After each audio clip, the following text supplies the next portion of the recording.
Good evening, everyone. I'd like to call the regular meeting of the South San Francisco City Council to order for Wednesday, June 25th, 2025. Can I please have roll call? Councilmember Coleman. Here? Councilmember Nogales. Here. Councilmember Nicholas. Present. Vice Mayor Diego. Here. Mayor Flores. Present.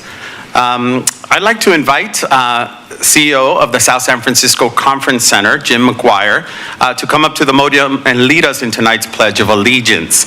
If you are able to, please stand and place your right hand over your heart.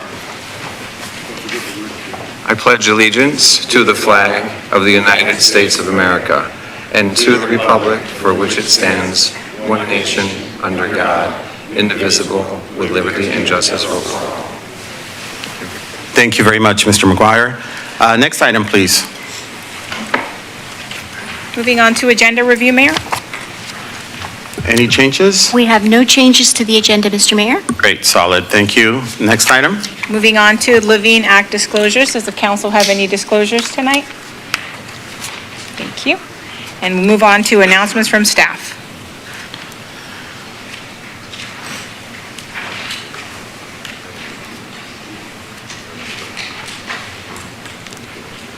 Welcome. Good evening, Good evening. Mayor Flores, Vice Mayor Diego, City Council members. I'm Valerie Summer, Library Director, and I'm here to give you a brief announcement about a program that will happen here in the City Council chambers tomorrow night. At 6:30 p.m., the library is hosting two authors in celebration of Juneteenth. We are happy to welcome back J.R. Rice, our captivating MC for the recent Black History Month celebration. J.R. is a writer, teacher, event host, curator, and spoken word artist, born and raised in Oakland.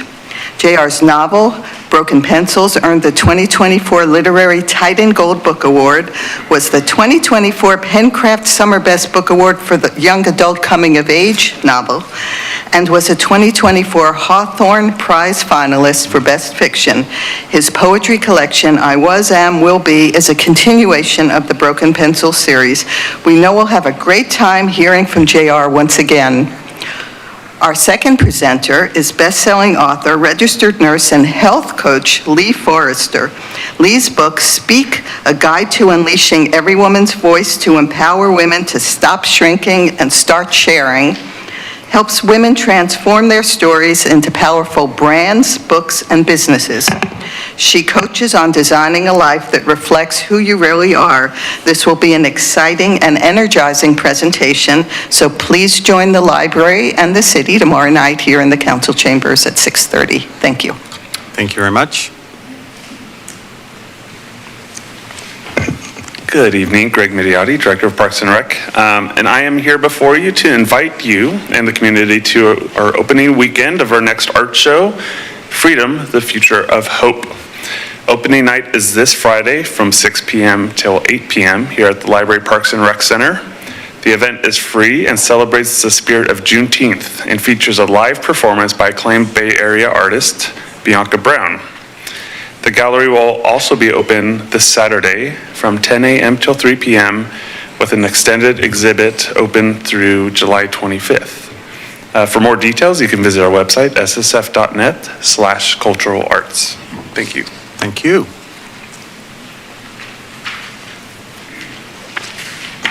Good evening. I'm Marie Good Patea evening. from City Hall, and I'm here to invite you to this Saturday, June 28th at 10 a.m. to 2 p.m. For our South City Proud event. The city is collaborating with Renaissance Entrepreneur Center, South City's Chamber of Commerce, to host a celebration in the breezeway that's adjacent to 366 Grand Avenue. This Pride celebration will be emceed by the voice of the Bay Area, St. John from 99.7 radio station, and feature vendors, live music, and delicious food. Plus, everyone is welcome to participate in the South City Proud fashion show, even dogs. So just come ready and dressed, and we'll have our South City Proud t-shirts available for sale while supplies last. Hope to see everyone there. And just a reminder, the city offices will be closed this Friday, July 4th, or next Friday, with the exception of fire, police, water quality, and our public works standby crew for Independence Day.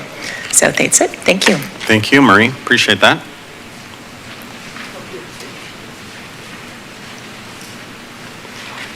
Good evening, Mayor Eddy, Vice Mayor Adiego, council members.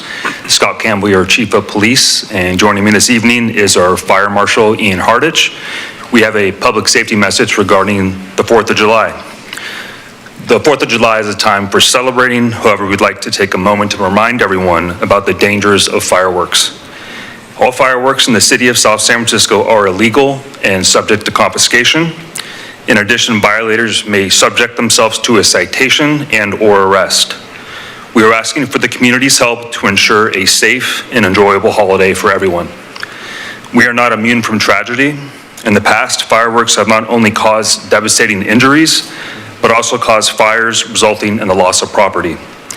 We also believe it's our duty to protect our veterans who may be suffering from PTSD, as well as our pets who may be frightened and sensitive to the loud sounds.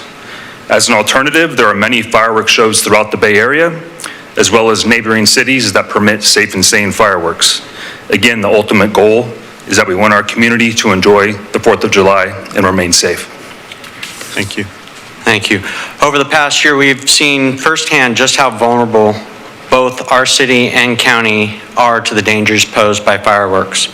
Last 4th of July, South San Francisco lost 2 homes due to illegal fireworks activity, and several individuals sustained injuries from similar devices. As we enter the warmer months, the vegetation in our open spaces, including Sign Hill, is rapidly drying out, significantly increasing our wildfire risks. We urge our community to take the risks seriously. Please do your part to protect yourself, your neighbors, your homes, and our city by refraining from the use of any fireworks this 4th of July. Together, we can help prevent another avoidable tragedy. Thank you very much. Thank you both very much. Any other announcements? Great, thank you very much. Thank you, everyone. One more. One more, Okay, one more. come on in. Yes, I was thinking about it too. I had it here on my list, so go for it. Yeah, it's confusing with two fire folks here. Good evening, Jesse Lang, Battalion Chief with your fire department. Talking about the Touch-A-Truck, we invite everybody, yourselves and the community, to join us for the first ever Touch-A-Truck.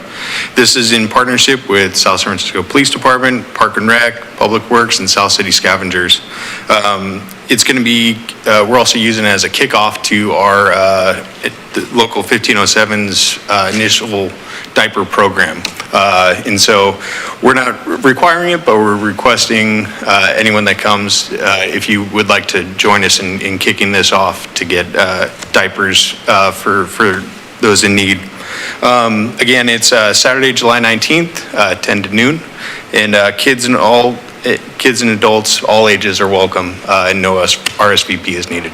Thank you very much. Thank you, Chief. Appreciate that, and thank you, Councilmember Nogales, also for coordinating as well with all the city manager and everyone involved. There's a lot of events happening. Please participate, but want to underscore the announcements made by both fire and police in terms of 4th of July. Please stay safe. We want to ensure that our city remains safe for all as well.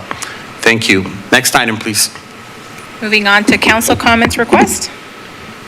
Great. Who would like to start off this evening? Mr. Mayor, I'll Please, move on. Mr. Vice Mayor.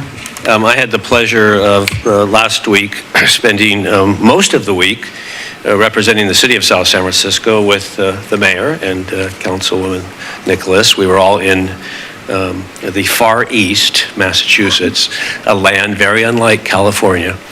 And we joined 20,000 other attendees at the International Bio Convention, where we had a significant presence. And I need to report to the public that perhaps 20 years ago was the first time that I went to a bio convention, and I spent all of my time at the convention explaining who we were and where we were, and no, we're not part of San Francisco, we're our own entity, and this went on and on and on for all the time I was there. And now people come up to check in with us, and they maybe have worked previously in the industry in South San Francisco. They certainly know of South San Francisco, and I'm not just talking about people in other states like Massachusetts. I'm talking about people that come from Germany and Spain and Italy. It's just really remarkable, the imprint that we have left on that industry. And of course, the industry is so very important to South San Francisco. It really is the core, the heart of our economic vitality. So I have to be honest, I don't normally work full-time for the city of South San Francisco because I'm a retired gentleman and I need my rest. But I was exhausted when I got on the plane on Thursday night, and Friday was a long, easy day for me. I bounced back. But I really enjoyed, one of the things that's nice about taking some time away is you get to know the people, not these people that, we know so well, but the staff that we normally only see at a council meeting or this type of a formal environment, and we get to spend time with, staff members like Billy Gross and Tony Rossi from planning. There were others there too, right? Ernesto Lucero, one of my favorite from ECD, from Communications, Enginet. And you really get to know them better, and they get to know you a little bit better, and it just makes for, we talk about being a family, but unless you have that quality time with other people, you don't develop a family rapport. So it's a value on a lot of different levels, and that's all I have to report to, because this week I've just been kind of getting ready for this meeting. Thank you, Mr. Mayor. Thank you, Mr. Vice Mayor. Anyone else? Yes, I would like to piggyback on that. Like Councilmember Diego said, we spent most of our week last week in Boston, and I would like to just say a ton of thanks to our city staff, Ernesto Lucero, Katie Donner, Tony Rossi, Billy Gross, and Anjanette Lau, for all their work in making sure that the booth was well run. And our partners also deserve kudos. South San Francisco Conference Center was represented by its Executive Director, Jim McGuire. The South San Francisco Chamber of Commerce, represented by its CEO, Mary Prem, and a board member, Danny Pandino, and the San Francisco Peninsula's Teresa Condon and John Hutar. We had a very successful event, and we met with over 20 meetings with various companies from Europe and Asia who expressed interest in knowing more about our life science cluster here and perhaps potential collaborations. So thank you. Thank you very much. Councilmember Nacales? Sure, thank you very much. Just really quickly, I attended South City's own Congressman Kevin Mullins' town hall. And I have to say, we should be very, very proud of our congressman and the work that he's doing on our behalf. I know he's fighting for us in terms of South City needs, and I wanted to thank him for submitting several appropriation requests for a new fire station and also for a new child care center. And he's done some other things as well, so I wanted to attend and mention that he still has South City in his heart. I attended with the mayor and Councilmember Coleman to the San Mateo County Pride Parade in San Mateo. We had a nice contingent of South City residents walking in the parade, and I was really proud to walk with my colleagues there and those South City residents. So thank you to staff and all the contingent that attended. And then I wanted to adjourn in memory for Benito Del Rosso Jr., also known as Jaime. He's the father to Jason De La Rosario, and I think I saw Jason come in. And but Jamie was a Westboro resident. I know he was a loving father, and he recently passed away on June 16th. So I wanted to recognize his family and for all the contributions that they have to Westboro and to South San Francisco. So if we can do a letter to his family, I would really, really appreciate it. So, thank you. Certainly. Thank you, Councilmember Nogales. Councilmember Coleman? Yes, I also had the opportunity to attend the San Mateo County Pride Parade. And unlike, larger Pride celebrations, ours is very cozy in San Mateo County. And so I always enjoy it. It's very calm, very homey. And we were able to march with many other leaders in San Mateo County, including our Congressman Kevin Mullen. Next, I went to, I didn't attend BIO this year. I like to joke sometimes that BIO is my birthday party because it always falls on my birthday party on June 3rd. But this year was not on June 3rd, so I missed it. But I did have the opportunity to go to two important events and meetings in California. The first was I took a trip up to Sacramento to advocate for SB 390, which is a local bill that our state senator Josh Becker is carrying that would allow us to move forward with a CFD, a community facilities district, to bring millions and millions of dollars to improve infrastructure, specifically transit infrastructure in our east of 101 area. So, and it passed committee, and it will head to an assembly vote in the coming weeks, months, I don't know, but it's a really good sign. And again, a big thank you to our state senator, Josh Becker, and also a big thank you to our assembly member, Catherine Stephanie, who does represent half of South San Francisco and had very nice words to say about our city in her comments. Next, on that same day, I drove all the way back from Sacramento to East Palo Alto for a very special event. It was Dolores Huerta's 95th birthday, and she planned her birthday party here in San Mateo County in East Palo Alto. And if you don't know Dolores Huerta, she is a civil rights icon, one of the co-founders of the United Farm Workers Union, and she is well known for her work in civil rights, activism, and union labor. And at the age of 95, she is still running around the state advocating for issues that are important to working families. And the reason why she was here in San Mateo County and East Palo Alto was she was kicking off a civic engagement project that will be taking place county-wide in San Mateo County, including, they said that they want to target neighborhoods here in South City and North County, specifically to register voters in communities of color and ensure that they are being engaged in our local elections, because every vote definitely matters. And with that said, I will pass it to the mayor. Thank you very much, Councilmember Coleman. Equally proud of this council that we're able to represent and be at different locations, different events, but still have the best interest of South San Francisco. Pride San Mateo County, I think it's in second or third year. I want to thank all the organizers, including our own Devin Stenhouse, for putting on the South San Francisco contingency. It was really terrific to see all members of various generations being out there in the street. I got to meet new neighbors from all districts here in South San Francisco. I got to meet grandparents. I got to meet young ones that were happily excited about being part of this very inclusive event. So thank you to all those that attended, that said hello, that participated, that wore the shirt, that bought the shirt. It was really meaningful to see the representation. Of course, having our own congressman as well leading right before us on the parade route was also a whole home event for sure.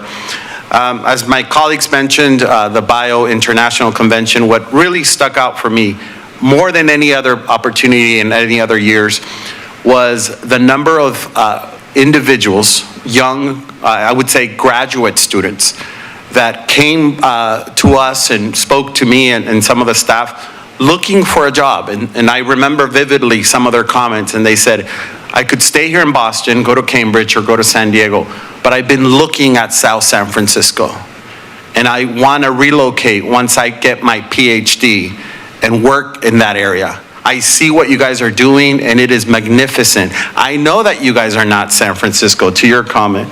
So it's taken a while for us to get there, but it's really inspiring. One of them actually, I think the Vice Mayor and I actually spoke to a resident an employee that works here in South San Francisco, lives in San Mateo. She was sharing all sorts of insights about particulars that happen day to day, which was very informative for us. But one also of these young PhD soon to graduate said, my grandma lives in South San Francisco and she's told me that I should come back home. And that was so inspiring. And I said, and tell me a little bit more, where'd you go to high school and where'd you, thinking she was gonna say East Coast, she said El Camino High School. So that was a full circle moment, which I know that individual will, at whatever point in their life, come back home and be able to work in a place where they were trained, they were educated. So that was meaningful. But also the great partnerships, because we don't do this in a vacuum or in silos. We do this as a South San Francisco representation delegation.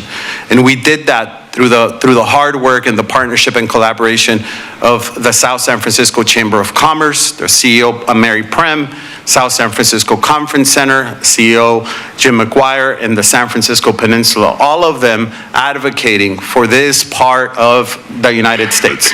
This part of our world in a regional where it's development, it's innovation, where academia, and it's also a safe city. That, as a mayor, makes me proud to be able to highlight some of the facts that our police chief has put out in recent months, that year over year, our criminal activity has gone down compared to other cities. We're not San Francisco. And I was very proud, but at the same time humbled to be able to share that. And people were smiling to hear of all the great innovation that has happened and continues to happen here in South San Francisco. So I thank you, all of the residents here, the employees and everyone that's making that happen as we represent our city faithfully in these type of events. Thank you, Councilmember Coleman, for testifying in the Assembly Local Government Committee. I mentioned to you all, I did that about a month ago in the Senate. It passed the Senate, now it's in the Assembly, now hopefully it'll pass the Assembly and we will be able to move forward to create the CFD, the Community Facilities District. A lot of people say, what does this mean? Why do you keep talking about it?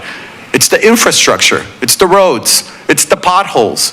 It's folks that say, well, why isn't East 101? Why are we always having really bad streets and why aren't they improving? Well, this will open up the means to be able to have millions of dollars that will be invested back into our infrastructure, which will be utilized in capital improvement projects. So thank you for that. And thank you for my colleagues for representing and taking the time to be advocates of our great city. Thank you. Let's move on to the next item, please. Thank you. Moving on to public comments, we'll begin with Eric Colomer. Before, how many comments do we have? We have a total of 10. Okay. We have, let me rephrase that. We have 6 public comments for items on non-consent calendar, and then I have 3 speakers, 2 on item number 8 and 1 on item number 14. Great, thank you. Let's proceed. Hello, everybody. All righty. Just real thankful for the opportunity to be able to express our gratitude. I'm Eric Calmer. I am with JobTrain. I'm the North San Mateo County Regional Director for the JobTrain Career Center at our location here on Grand Avenue at the Economic Advancement Center. So for many of you that don't know, JobTrain is a workforce development nonprofit bringing South City jobs and career training opportunities to bring about economic mobility to our communities. I'd like to take the time to thank the City of South San Francisco for their unwavering support for our program, as well as the mayor, vice mayor, and city council members for helping JobTrain offer much-needed jobs and career pathways to our South San Francisco residents. We are deeply grateful to everyone who supports us. Thank God that we are successfully placing people in jobs. Let me give you a couple of success stories. The first one, Sal had been out of work for over 3 years and was on the verge of homelessness. When he first started working with Carolyn, one of our employment specialists back in January, he came in with a strong background in cooking, including previous experience as a supervisor. But a criminal record made it difficult for him to get hired. Still, he was fully committed to the process, showing up to every appointment, staying in close contact, and working hard to apply to countless jobs and write tailored cover letters. With ongoing support, including transportation assistance, during the first 2 weeks of his new job, Salvador is now employed as a cook at St. Dominic Church in San Francisco, and also works as a prep cook for the Bon Appetit Company. Let me give you one more success story. Elmer is a Spanish speaker with no English, limited by language barrier and literacy challenges. He came into our Career Center and became our client and was quickly placed at Copenhagen Bakery and Cafe for a dishwasher position after 5 months of unemployment. We also connected him with academic opportunities for adult education in basic literacy and English. So JobTrain does have many more of these success stories, but first off, we'd like to thank you all. Like to thank the city of South San Francisco just for allowing us this privilege of being able to serve the city of South San Francisco. God bless. Thank you. Moving on to Annie.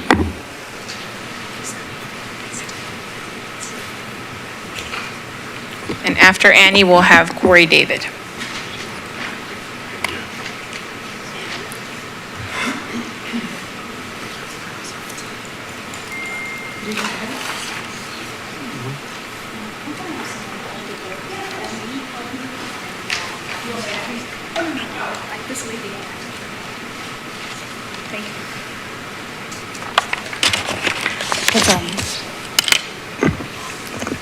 So I'm going to hold the board up and so the council can see it on one side and then the public can see it. If you need to see it later, please come by later. So good evening, my name is Annie Lowe. I'm a South City resident and a member of South City Coalition Group. A few weeks ago, one of our members actually shared her disappointment in the Women of the Year recognition since Cindy Markopoulos, one of our coalition leaders, was not selected as one of the 5 winners, even though she had received the most votes, which is 9 votes in total relative to the 5 winners, most of whom had received only 1 vote, except for one that had received 6. That sparked my interest into looking into the actual data file received from the city, and which is posted on the board here, up there at the front. And so here are a few key discoveries from the data. So there are a total of 47 submissions with a total of 30 women being nominated. And the data confirmed that Cindy did receive the most votes. Second thing is there are a few missing rows from the data, the raw data itself from the city. So I'm asking the city to provide an explanation on what these 3 missing rows of data were. And the third thing is the response submission date time show that, you know, it is on Central Time, which is 2 hours ahead of Pacific Time. My husband and I both submitted our nominations and have a screenshot of our receipt for submission. And mine was submitted at 10:44 in the morning, number 33. But on city's record, it's showing up as 12:44 in the afternoon. So, and then the same applies to my husband. And the due date of the nomination was April 30th, which was, pretty much indicated on the city's website as well as the submission form. And so there were 5 nominations from number 46 to 50 that I have highlighted in the red font here at the bottom, and those were all past the deadline. And however, 3 of those, the last 3 were actually selected as winners. And even though they were submitted on May 1st, within 8 minutes from 9:12 to 9:20 a.m. So my question for the council is, how did the last 3 nominations submitted on May 1st get selected as the winners?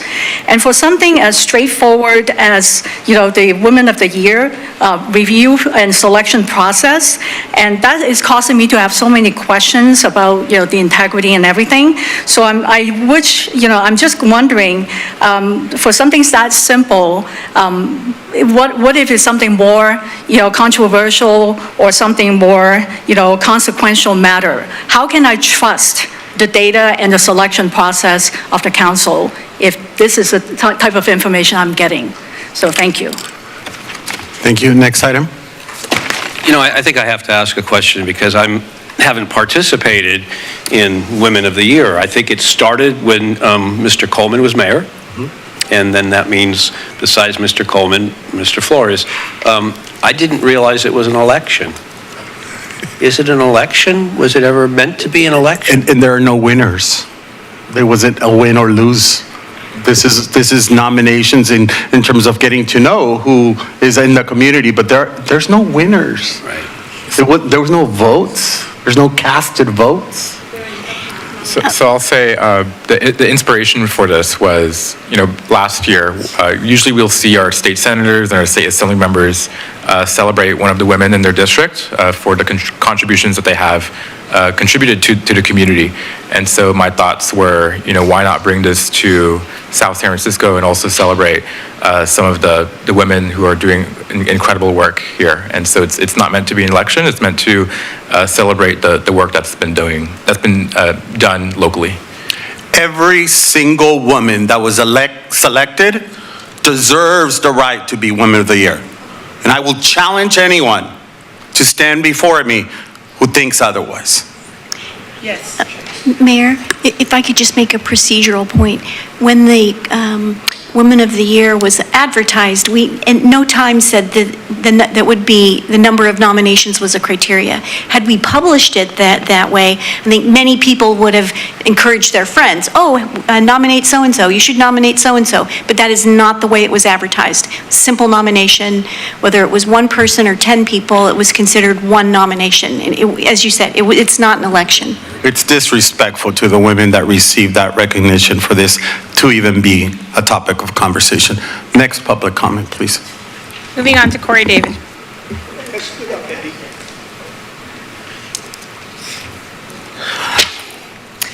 It should not come as a surprise to those of you involved in leadership roles in South San Francisco that many residents are disgusted with the direction you are taking the city. You have proven to be quite successful at building your legacy projects, running an executive management jobs program with a farm club for city managers, pandering to special interests in the biotech life science industries, green lighting virtually all building developments, voting on issues affecting your personal wealth, liquidating city properties or using them for collateral, directing the city attorney to challenge constitutional protections, and promoting your own career ambitions, all at great taxpayer expense. When it comes to resident interests, the list gets far shorter, with the exception of addressing the desires of a handful of cyclists, swimmers, and skateboarders whose needs seem to benefit from a disproportional number of taxpayer dollars. You've let the Municipal Services Building, a multi-million-dollar facility useful for community benefit, fall into tens of millions of dollars in disrepair. Other areas of the city look like a ghetto. Fact is, the quality of life for those of us who call South San Francisco home has not improved. To the contrary, it's far worse. Now, after years of recklessly spending like drunken sailors, our city officials want to appeal to resident taxpayers to pass a parcel tax to bail them out. We are the same residents that you disrespect, view with contempt, ignore, and deceive as you act unilaterally to pass your personal agendas with minimal public input. Rest assured, your insults to our intelligence do not erase our memories. I guess your plans to put a parcel tax on an upcoming ballot are a result of your abandoning an additional half-cent sales tax after the residents became aware that the promised uses of Measure W revenues were misrepresented. While I used to vote for any tax or bond that benefited the collective whole, now I know better. Also worthy of note, some of you that will advocate for this parcel tax are not property owners, may not live here, and will not suffer the considerable financial burden. It's so easy to spend other people's money. So go ahead and waste more money by placing a new parcel tax on a future ballot, but know this, you will have resident taxpayers fighting to make sure the measure doesn't pass. Maybe when your allowance is cut off, you'll finally know who you work for. Thank you. Next. Moving on to Asha, and then we'll have Grant Kitchen. Okay, hi. Thank you very much. My name is Asha. Could you speak into the mic so people could hear you at home? Greetings to Mr. Nogales, who is my councilman from Westboro District. Greetings to you, Mr. Mark, I can't read your last name. Greetings to Mayor. Greetings to James Coleman, I met many times. And greetings to you, Ms. Nicholas. I have one question, except for Mr. Nogales, who I know pretty well. Do you all live in South San Francisco? You could say yes or no, or your answer, silence is no. Okay? We are the resident of South City. What we want, we put it out there for you to deliver for us, and that is not happening. Very small example that another citizen, a neighbor, just told you about the Women of the Year award. A small thing, very small thing in the sense, in your eyes, every woman is a winner. It's a good election line, I should say campaign line, okay? That doesn't make it. No criteria was given. The lady over there, she said that's nonsense, utter nonsense. When you run for the office, you get vote and you get elected. Okay? You don't get elected because you are handsome, or with which all of you are, but at the same time, you get elected by number of votes. The lady who got the maximum vote, and she's not been selected, and that's why I'm here. I really very passionately believe in truth. I very passionately believe in honesty. You could honestly say, we made a mistake. I understand that. But if you try to hide behind your chair and say that there was no criteria who gets the maximum vote, you have the people voting after the deadline. You have the vote, the central time as your deadline. Central time is 2 hours ahead of us, okay? People voted into May 1st. How can she say that? How can she say that there was no criteria? There was a criteria of time. There is a criteria of date. How can you say that with a straight face? Answer me, yes or no. You are wrong, you are guilty, and you should be ashamed of yourself. We all women are winner of the year. You don't have to recognize me that I'm a winner or not. I'm winner in my own sense. Mark knows my background. Okay, so I'm not asking your permission or recognition. I want you to tell the truth that you made a mistake. I know Cindy deserves it. She has done a lot of work for the city. She has done a lot of work in trying to save the city's good property, which you don't think is good property. Thank you. I don't care. I don't care. You want to stop me. That's fine. My time is up, but your time would be up pretty soon, Thank too. you. Your public comment time is up. Your time would be up, too, pretty soon. Madam City Clerk, can you give us a quick civics lesson? And for folks to run for office, don't they have to live in the city? That is correct. Okay, thank you. Can we have, please, if you are not at the mic, please don't speak out of order, okay? I don't care. Please have order, have respect for this council. Next item, please. Moving on to Grant Kitchen. Hello, Council. I'm not Grant Kitchen, but my name is Lola Castro, and I would also like to state that the Council is not allowed to directly address things that are not on the agenda.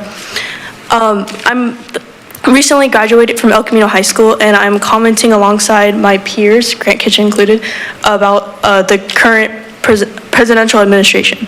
I'm sure you're all well aware that the president is responsible for the recent bombing of nuclear power facilities illegally without congressional approval, appointed the richest man in the world to manage the government's budget, and put in place a health secretary who posts fake citations. A recent Trump bill strips Medicare for almost 9 million people, cuts $300 billion of food stamps, and also makes it harder for young adults and their families to pay for college. However, it is not the immoral acts of the administration that are the most concerning. I'd like to draw the attention of the City Council and Mayor today to the direct violations of the United States Constitution committed by the Trump administration. On page 562 of the 1,116-page bill is a clause that uses bonds to make it nearly impossible for courts to enforce rulings against those held in contempt, which allows the president to act without being checked by the Supreme Court. This is really bad. This is far from the only constitutional violation of the Trump administration. On January 28, 2025, Trump appointed the U.S. Press Secretary Caroline Leavitt said, quote, "This administration believes birthright citizenship is unconstitutional. Birthright citizenship is in the Constitution. It was also illegal for the president to deploy the National Guard. The authority to do so is restricted to 1, foreign invasion, 2, insurrection, and 3, the inability of the regular law enforcement to do their job. When the president deployed the Guard on June 7th in response to the LA immigration protests, he did so outside of these circumstances. It should be very alarming to South San Francisco with a significant foreign-born population that the president is willing to violate constitutional law in order to restrict and suppress anything related to the immigrant population. That's all I have to say, but I would like to welcome our next public comment, Lauren Yin. Thank you. Next commenter, is it the one coming up? Yes, it's Great. Lorraine Yin.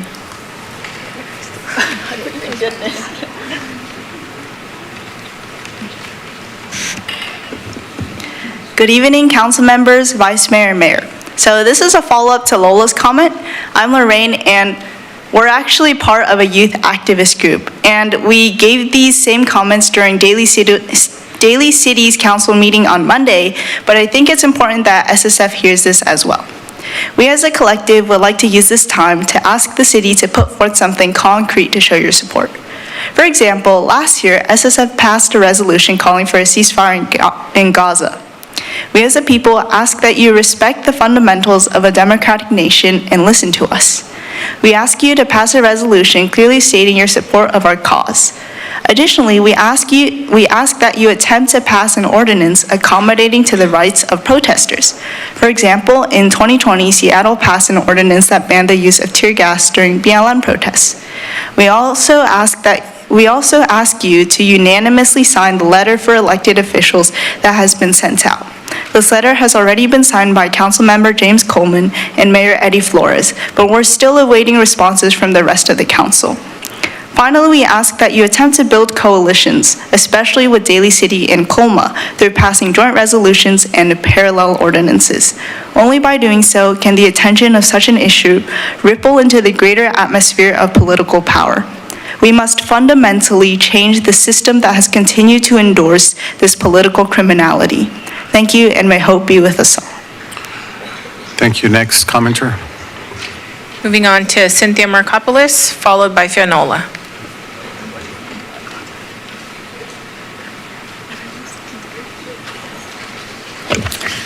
There were postings on social media to vote for me as Woman of the Year. I asked people not to vote for me because it was not about me. It was about the South San Francisco Citizens Coalition.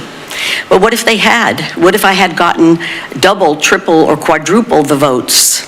You can spin it however you want tonight, but you have disrespected the founding members of the South San Francisco Citizens Coalition and the Citizens Coalition as a whole, but also slighting me, which I don't care as much as I do about the integrity of my coalition. Never questioning you for over 20 years, believing you were trustworthy, honest, and honorable, but lying about a simple thing as the results of the Woman of the Year? What else have you lied and deceived us about?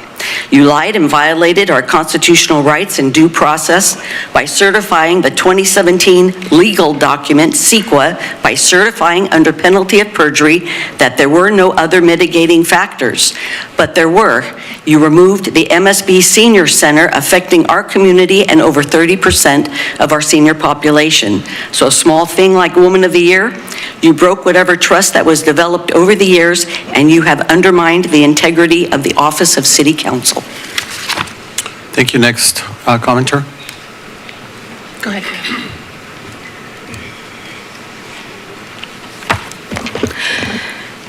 Good evening, Council. When a person lacks humility, they are full of their own self-importance. You're asking us not to believe our own eyes. You're asking us to suspend our common sense. You were presented tonight with empirical evidence of corruption, of favoritism, and you just blew it off as though it was nothing, because that is what you regularly do. Actually, I heard some issues in the community about the Woman of the Year event, and so I did my own bit of digging, submitted a public records request for the names of all officials and the roles of the officials involved in the event. In the data collection, the data entry, and the selection process, I received a correspondence back from our elected city clerk, Ms. Rosa Acosta. It was routed to the city manager's office because the city manager's office actually oversaw the process. The gathering of the information and the details were sent to Mayor Flores. What you missed tonight was that you made choices based on invalid entries, because you had plastered all over the website and the city council published this information to the entire city, that you had a deadline. So you couldn't honor the deadline, that you selected people that had entries submitted nominating them after the deadline. You know, that's the definition of totalitarianism, that one person decides for everybody else. We saw this in the early 1900s, when 20 million people went to their deaths under communism. I'm sure many of you are familiar with that. In the Soviet Union, because it was ruled by totalitarianist regime. That is what we have going on here. So we are interested in what you say versus what you do, the process you conduct, because obviously you don't care about empirical evidence, but you want millions of dollars from taxpayers. We'll see about that. Thank you very much. And our last speaker would like to speak on consent calendar item number 5, as that is Timothy Russell.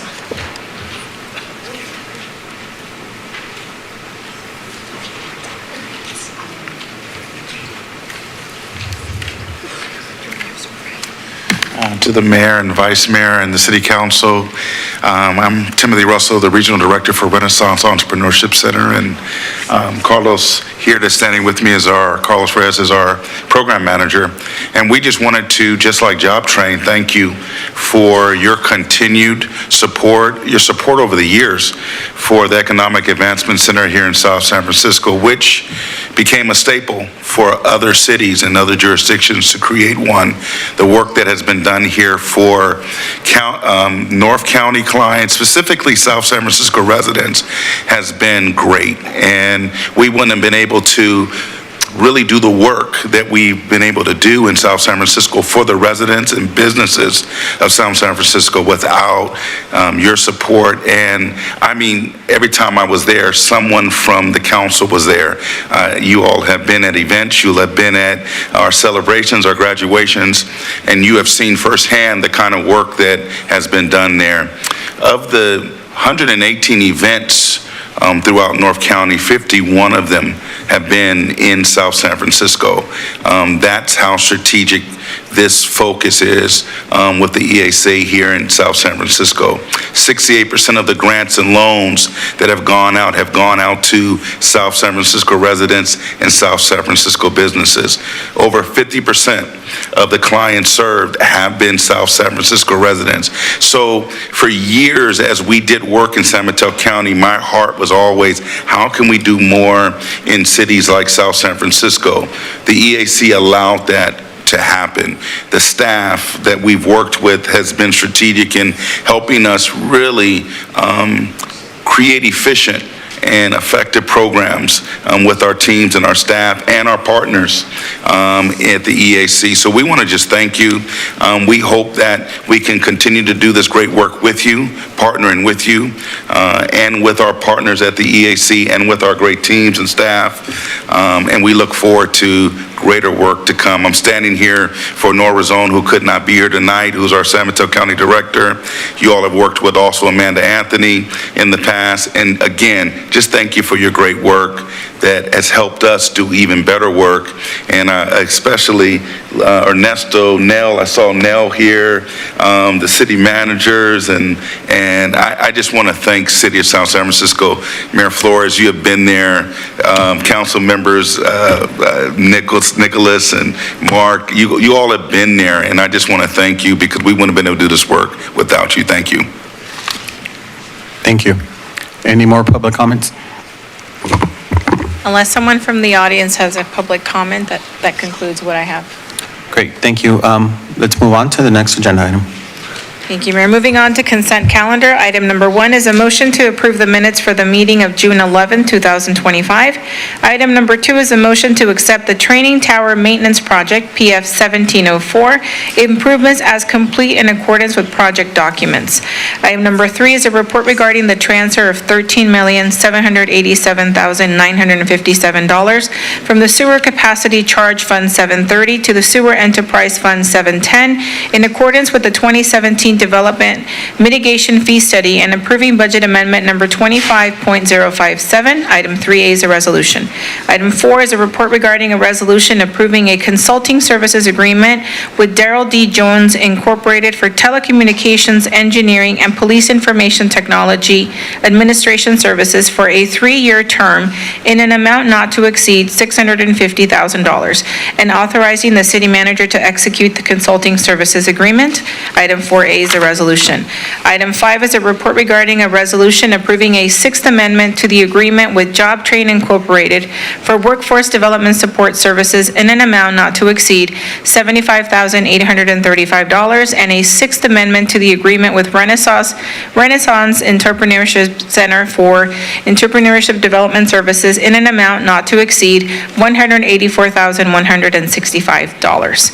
Item 5A is a resolution. Item 6 is a report regarding adoption of a resolution conditionally committing $2,366,828 from the Commercial Linkage Fee Fund in support of the proposed Rotary Gardens Affordable Housing Development Project located at 500 and 522 Linden Avenue and authorizing staff to negotiate a loan effectuating the commitment. Item 6A is a resolution. Item 7 is a report regarding a resolution approving amendment number 2 to the professional services agreement with Redwood Public Law LLP. Item 7A is a resolution.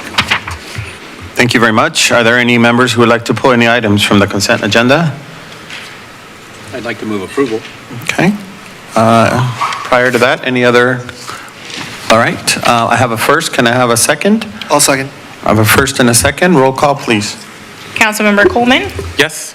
Councilmember Nicholas? Aye. Vice Mayor Diego? Yes. Mayor Flores? Yes. Councilmember Nogales? Yes. Motion passes. Next agenda item. Moving on to public hearing, item number 8 is a report regarding consideration of Genentech's acquisition of certain public right-of-ways within the Genentech campus, proposed rezoning of private properties to be added to the Genentech Master Plan District, associated amendments to the general plan, Genentech Campus Master Plan, and zoning map, and finding that the 2025 addendum is the appropriate environmental document for the project per CEQA guidelines, section 15162.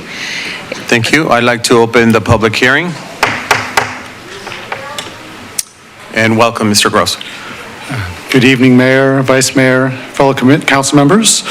Billy Gross, Principal Planner with the Economic Community Development Departments, and I'll be presenting an overview of Genentech's entitlements application and the necessary city actions. After my closing, Genentech also has a presentation on the long-term vision that led them to request acquisition of the public rights-of-way.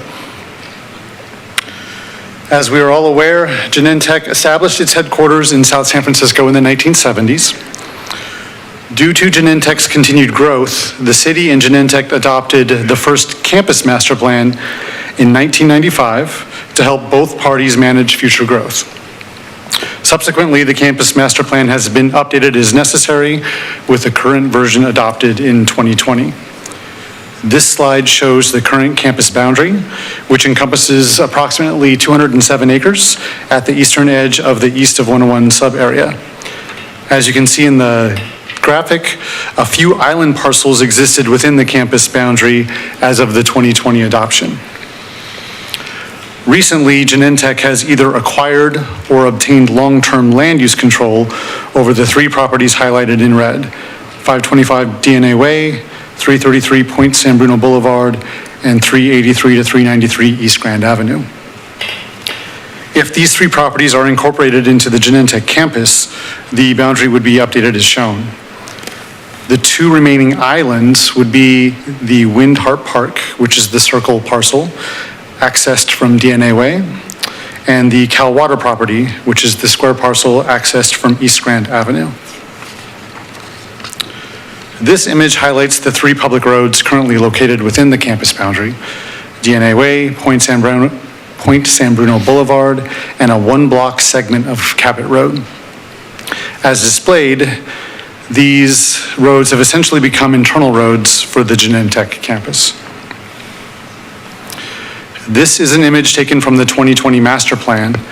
The master plan anticipated the ability of DNA Way to be closed to traffic during specified times of the day and opened as pedestrian only to create a stronger campus environment with accommodations for emergency vehicles and shuttle and bus access.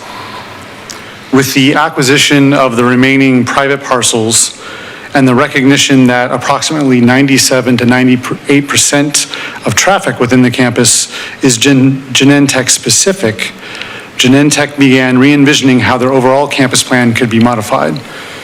Genentech will provide more background on their long-term vision to create a stronger campus environment as part of their presentation. In the previous slide, I spoke about the level of Genentech-related traffic on DNA Way. This data was taken from traffic counts completed in 2024 as part of the environmental analysis for Genentech's application. This graphic shows the general counts on the roads within and surrounding the Genentech campus. High-level takeaways from the traffic analysis include 95% of vehicle trips on DNA Way start or end within the Genentech campus. A portion of the remaining 5% of pass-through trips also includes Genentech-related trips, such as G-Ride buses and deliveries to the Genentech campus. Based on this, approximately 97 to 98% of total trips on DNA Way are related to Genentech. Using 3,500 vehicle trips per day on DNA Way, this calculates to only 70 to 105 trips per day on DNA Way that are not Genentech related. Next, I will go through Genentech's application to purchase public rights-of-way. And to rezone those rights-of-way in the private parcels, the City Council must take action on the listed entitlements, and I will provide an overview of each of these.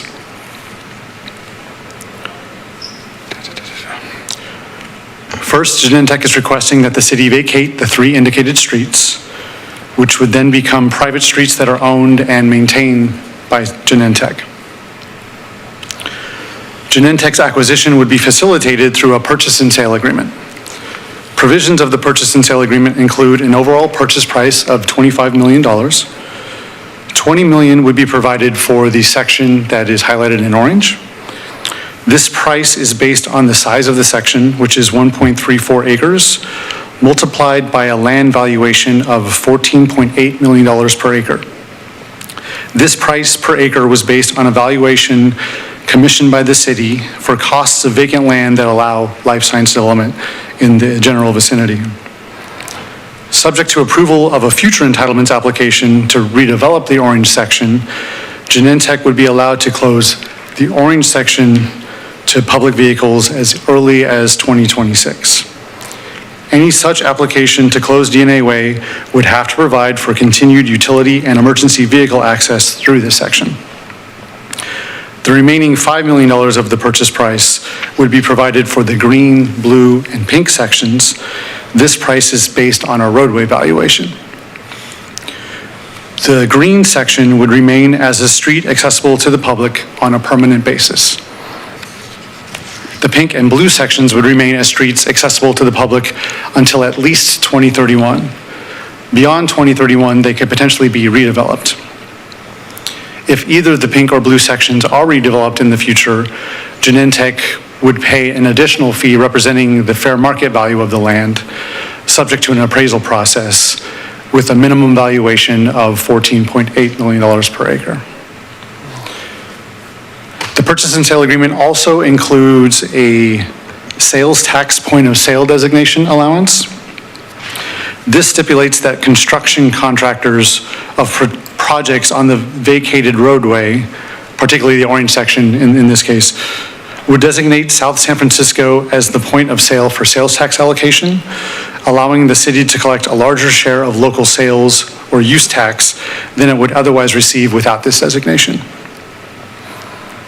In conjunction with the purchase and sale agreement, the city and Genentech would also enter into maintenance and license agreements that stipulate terms such as public access easements, emergency vehicle access, utility corridors, and ongoing maintenance obligations. If we want to get into more detail about those, we can talk about that after the presentation.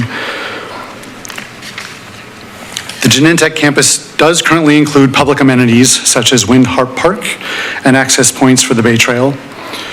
Public access to each of these areas will be required to be maintained under any acquisition scenario. Prior to Genentech closing any portion of the rights-of-way to public access, Genentech will also have to show how emergency access will continue to be accommodated. The next 3 slides are related to amendments to existing planning documents. The proposed amendments to the campus master plan are related to the change from a partial closure to a permanent closure of the public roads. And due to the long-term nature of the master plan, the fact that council and maybe staff will not be, the same council and staff might not be in place when some of these decisions are made 10 or 15 years from now, the proposed amendments also include language that highlights the requirements contained in the purchase and sale agreement and the maintenance and license agreements. The general plan amendments would consist of minor changes to 2 figures in the general plan mobility and access element. As indicated in the display graphic, the roadway network diagram would be revised to no longer show the 3 public roads as collectors. Similar changes would be made to the truck network and restrictions diagram. The specific revisions are indicated in Exhibit B to the amendments resolution. And for the zoning map, the 3 private parcels, zoning designation would be changed from Business Technology Park High to Genentech Master Plan District. And the 3 public roads, which currently have no zoning designation, would also have a change to a zoning designation of Genentech Master Plan District.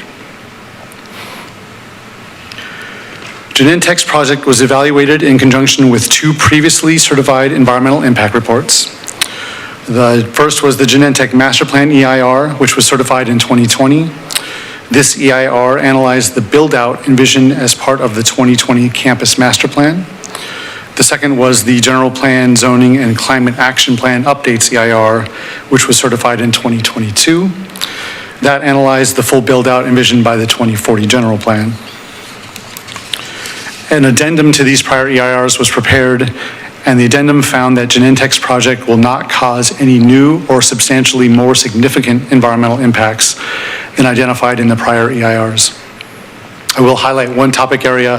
The traffic analysis found that the closure of any portions of DNA Way wouldn't have no significant impacts to the overall circulation pattern in the east of 101, both under current development scenarios and under full general plan build-out scenarios.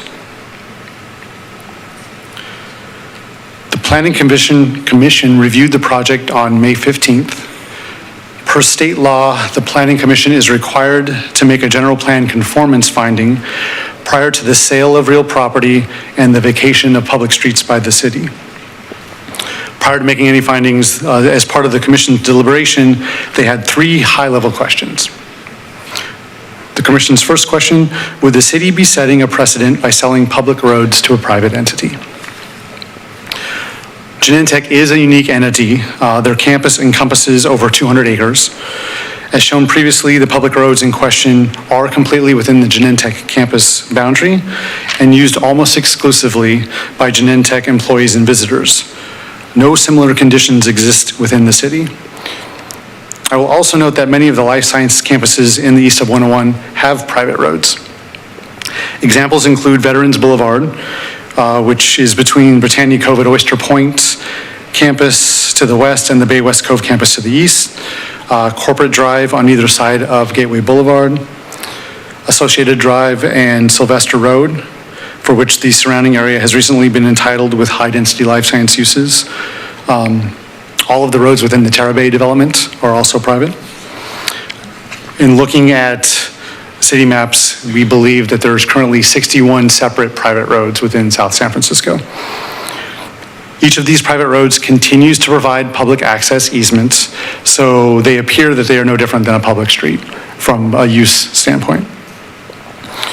The commission's second question, how would the vacated roads be assessed for tax purposes? Staff talked with San Mateo County Assessor's staff regarding this question. From that discussion, property reassessment occurs either at 1, transfer of ownership, or 2, construction on the property. A sale of public property to a private entity gets reassessed at market value. The assessor's office will show deference to appraisals that are used jointly by the selling and buying properties. Based on the conversation with assessor staff, our initial take is that the orange section will be assessed as a vacant life science developable parcel, and the other 3 sections will continue to be assessed as roadway use until such time as they were redeveloped in the future. And the timeframe for reassessment is typically 6 to 8 months after the event. And the commission's third question, how much money would the city be saving by divesting in these 3 public roads? As stated in the staff reports, Public Works estimates that the city would save approximately $40,000 a year in staffing costs for maintenance work. After deliberation, the Planning Commission unanimously found that the vacation of the streets and sale of real property is in conformance with the general plan. And the commission also unanimously recommended that the city council approve the proposed entitlements. So in closing, staff recommends that council follow the Planning Commission's recommendations and take the actions identified on this slide. Staff does want to highlight that the initial $25 million payment would represent a one-time benefit, and staff recommends that these funds be utilized for an appropriate or critical one-time capital project or other purpose to be identified by council. If council were to approve the entitlements, staff would return at a future council meeting with an analysis of preliminary options for use of the $25 million payment and ask for further council direction. As mentioned at the beginning of my presentation, Genentech has a presentation on their long-term campus vision that led them to request acquisition of the public rights-of-way. Sophie Martin will be presenting on behalf of Genentech. And prior to their presentation, staff is happy to answer any preliminary questions that council might have. Thank you, Mr. Gross. Before we move on to the next presentation, any quick clarifying questions from my colleagues? Or are we good to move to the next presentation? Councilmember Coleman? Okay, I'll go. So on one of the maps that you've shown, it showed that there was no, I wish I could have the slide up. Yes, that one. That one? This one. So East Grand and East Jamie Court, which is on the bottom, kind of, it's not shown in that map. Will that still be publicly accessible in that roadway network? Yeah. Yes, they would. This is the existing map in the general plan, just with the, and so if there's some corrections we need to make, this also is showing roads that are considered collectors or some specific road typology. The main purpose is DNA Way, Point San Bruno Boulevard, and Cabot Road are all shown as collectors within the Genentech campus. They would be removed because they would no longer be public roads. Okay, thank you. Councilmember Nogales? Bill, you said that the traffic study was done when, 2021? The traffic counts were done in 2024. 2024, okay, so they're most recent, okay. Correct. And so what the traffic count says that 95%, both on DNA Way and on Point San Bruno, 95% were basically Genentech employees. I just want to confirm that. That's basically what you're saying. Correct. Okay, then, so the access, because one of the issues I had was to the Bay Trail. And so can you get to the Genentech campus? Yeah, thank you. So from what you are saying here, there's still public access to the Bay Trail that's still currently Forest Boulevard and East Grand Avenue. Correct. Okay. And then the Winhar Park would remain, DNA Way up to Winhar Park would remain permanently accessible as well. It would have a public access easement over it that would allow public access in perpetuity for the Winhar Park. And this might be more of a question for for Genentech, but mapping and wayfinding to alert people who want to go to the Bay Trail, is that part of, are they provided that as well? I would defer to Okay. Genentech. I'll wait for that. To speak to that, yeah.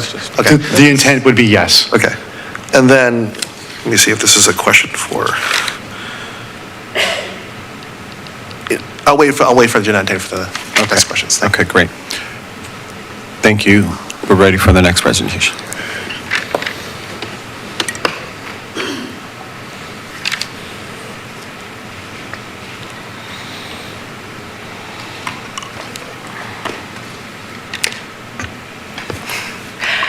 Good evening, Mayor, Vice Mayor, and council members, and members of the South San Francisco public. My name is Sophie Martin. Very pleased to be here this evening. I am the Real Estate Strategy Director at Genentech, and I lead site planning for our campus as well here in South San Francisco. As Genentech approaches its 50th anniversary, we've been taking the time to reflect on our history here in South San Francisco, the organic growth that our campus has enjoyed and pursued, and we're looking forward to the next 50 years here with a focus on cohesive and thoughtful campus development. Our vision is to create a campus environment that fosters innovation, collaboration, and beauty, bringing people closer together in state-of-the-art facilities and thoughtfully designed spaces here in South City. We're very fortunate to have partnered closely with the City Council and the community at large to adopt our most recent master plan in 2020, which, as you know, provides the umbrella under which development on our campus here can proceed. This is an immensely important framework for us because it allows both Genentech and the city to move forward expeditiously on projects that advance science and benefit patients with a shared understanding and expectations and provision of community benefits. However, the master plan is intentionally very flexible when it comes to how our site will actually build out over time and what that development will look and feel like. And so in thinking about how to proactively design our campus for the coming decades is what brought us here today.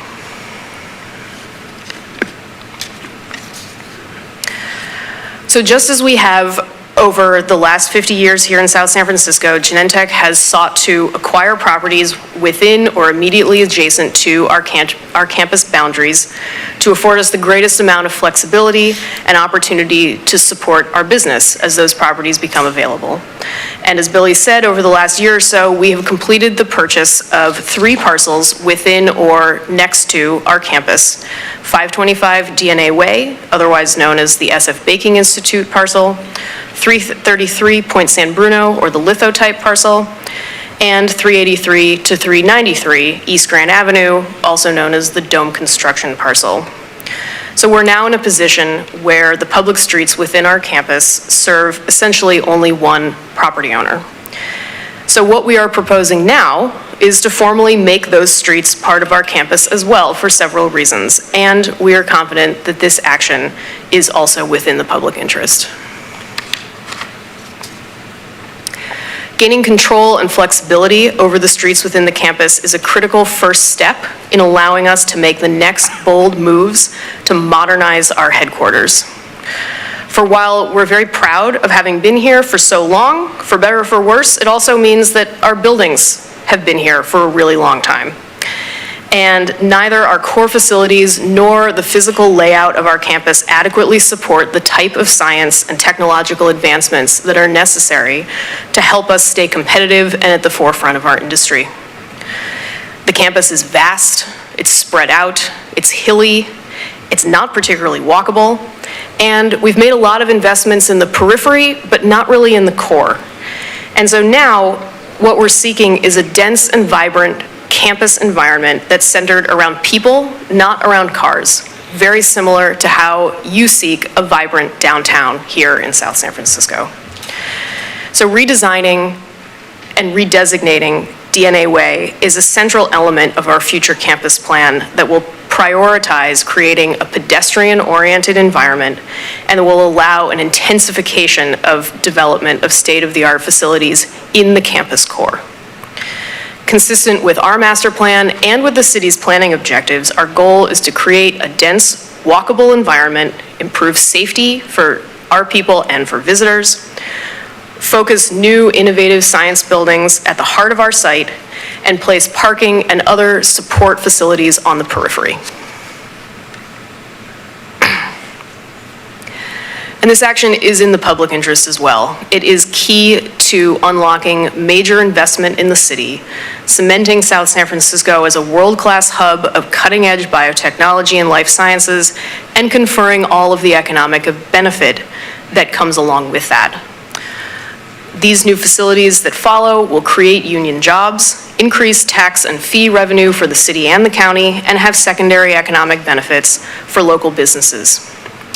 But more immediately, the transaction will provide the city with significant funds that it can use immediately at its own discretion to address critical city priorities, continue funding community programs, or however the council determines is appropriate. The city is also relieved of maintenance obligations for streets that really only serve one property owner at this point. Essentially, we're taking it off of your books. Tax dollars right now are going to maintaining streets that almost exclusively benefit us, and we will take over that financial responsibility.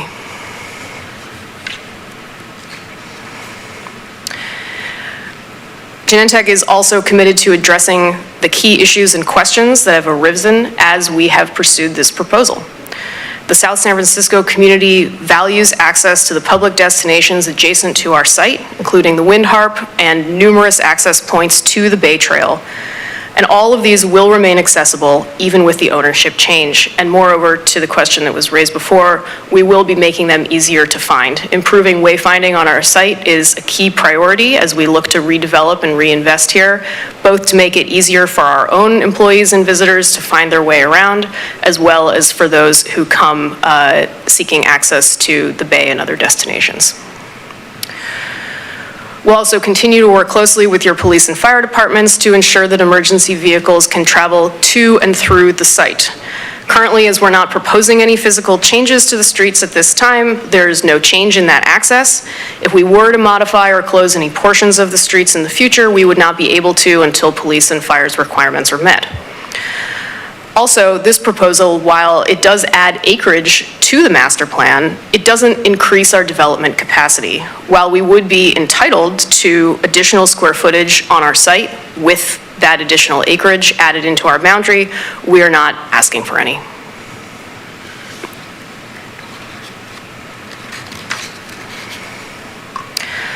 This map shows the primary public destinations in and around the Genentech campus, namely the Wind Harp and the 4 Bay Trail access points. All of these remain accessible by car, by foot, and by bicycle, even if that central portion of DNA Way that Billy highlighted earlier were to be closed in the future. Those sites remain accessible via Allerton Avenue and Forbes Boulevard to the north, East Grand Avenue to the south. The Bay Trail can be reached at all of those points, even if that central portion were to be closed in the future. I would also point out that going up and over DNA Way is the steepest possible way to get to the Bay Trail, and I would recommend anybody traveling on foot or bicycle to go around it. Billy touched on the traffic study. I do want to highlight the same case is true for vehicles. We did commission a third-party traffic study in partnership with city staff to give us a better picture of the utilization of these streets through the campus.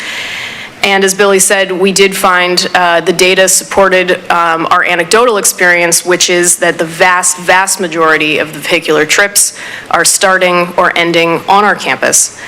Fewer than 200 per day are passing through and going somewhere else. And frankly, many of those who are coming through often are lost. So that's another opportunity for where wayfinding can help everybody out.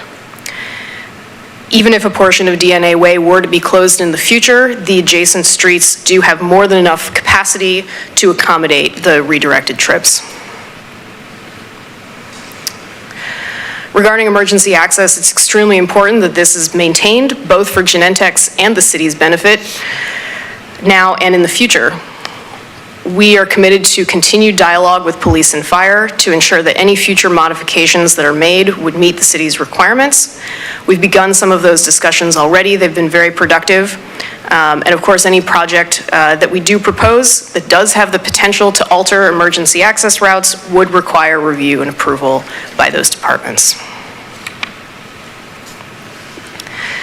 So in addition to the purchase and sale agreement that Billy described, our proposal is including the following. First, amending the South San Francisco general plan by removing the 3 street segments as public roads, reclassifying them as transportation, or from transportation to business technology park, rezoning the recently acquired parcels as well as the streets themselves. The Genentech master plan would also be amended to reflect the ability to close the roadways to through traffic at some point in the future, consistent with our legal agreements with the city. And then finally, vacating the public right-of-way for the 3 streets in question. The streets vacation and the resulting pedestrian orientation of the Genentech campus that it could enable is consistent with key general plan policy regarding prioritization of pedestrian connectivity and safety, and from an economic perspective, maintaining and enhancing South City as a premier biotechnology hub.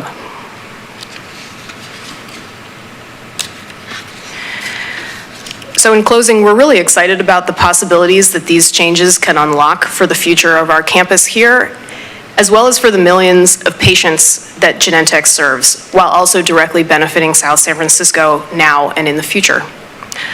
I'm really looking forward to being able to share even more details of our vision and the type of redevelopment that we've been working on in the coming months. So I do thank you for your consideration of our proposal this evening, and I'd be happy to answer any additional questions that you may have.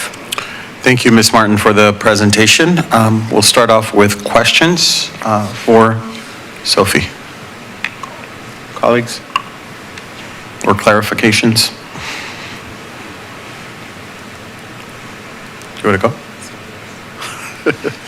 Who wants to go first? Comments or just? We'll do questions right now since it's a public hearing. Okay, we don't have questions. So let's go to public comments, please. Actually, I do. Okay.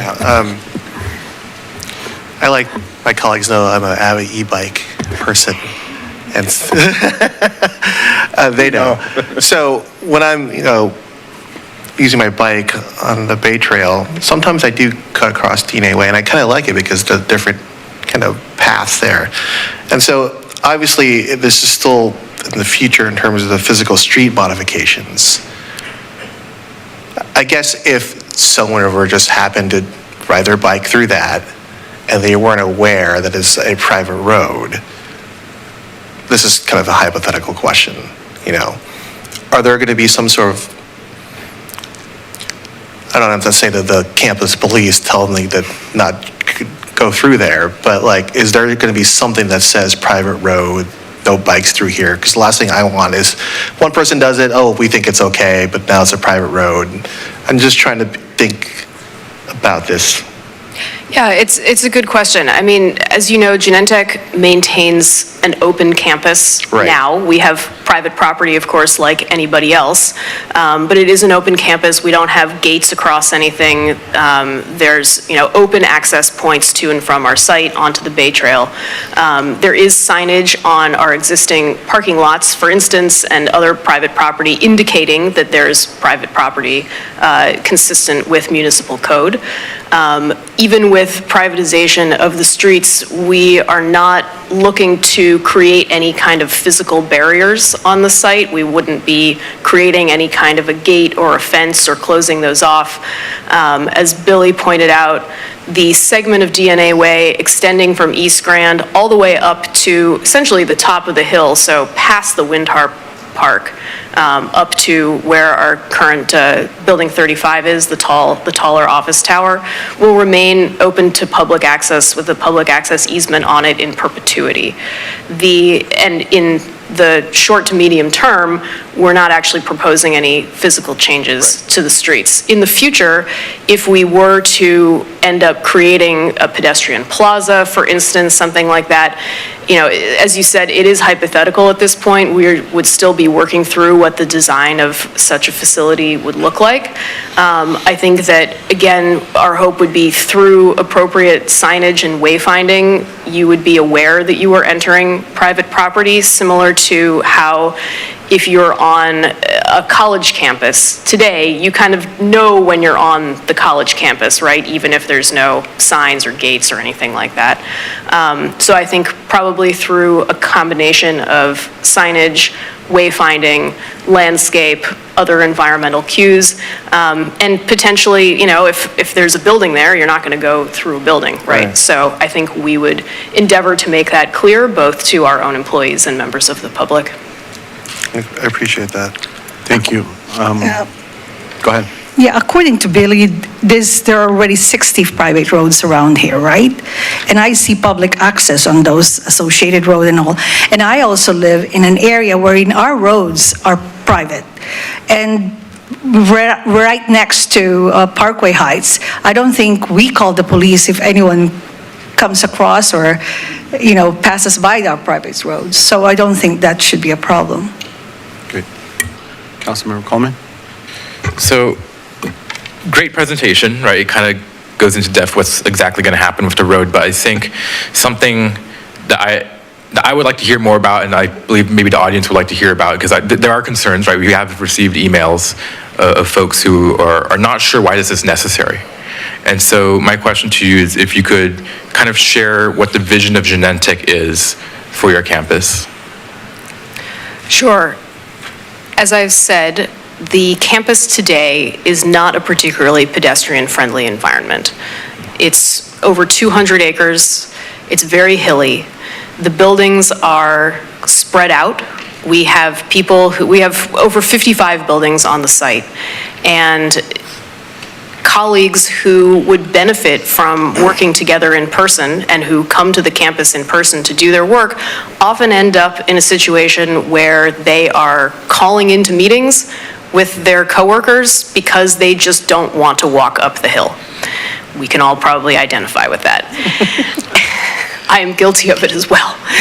So that's sort of the current condition of the environment. From the standpoint of our facilities, many of our buildings are aging. They're very old.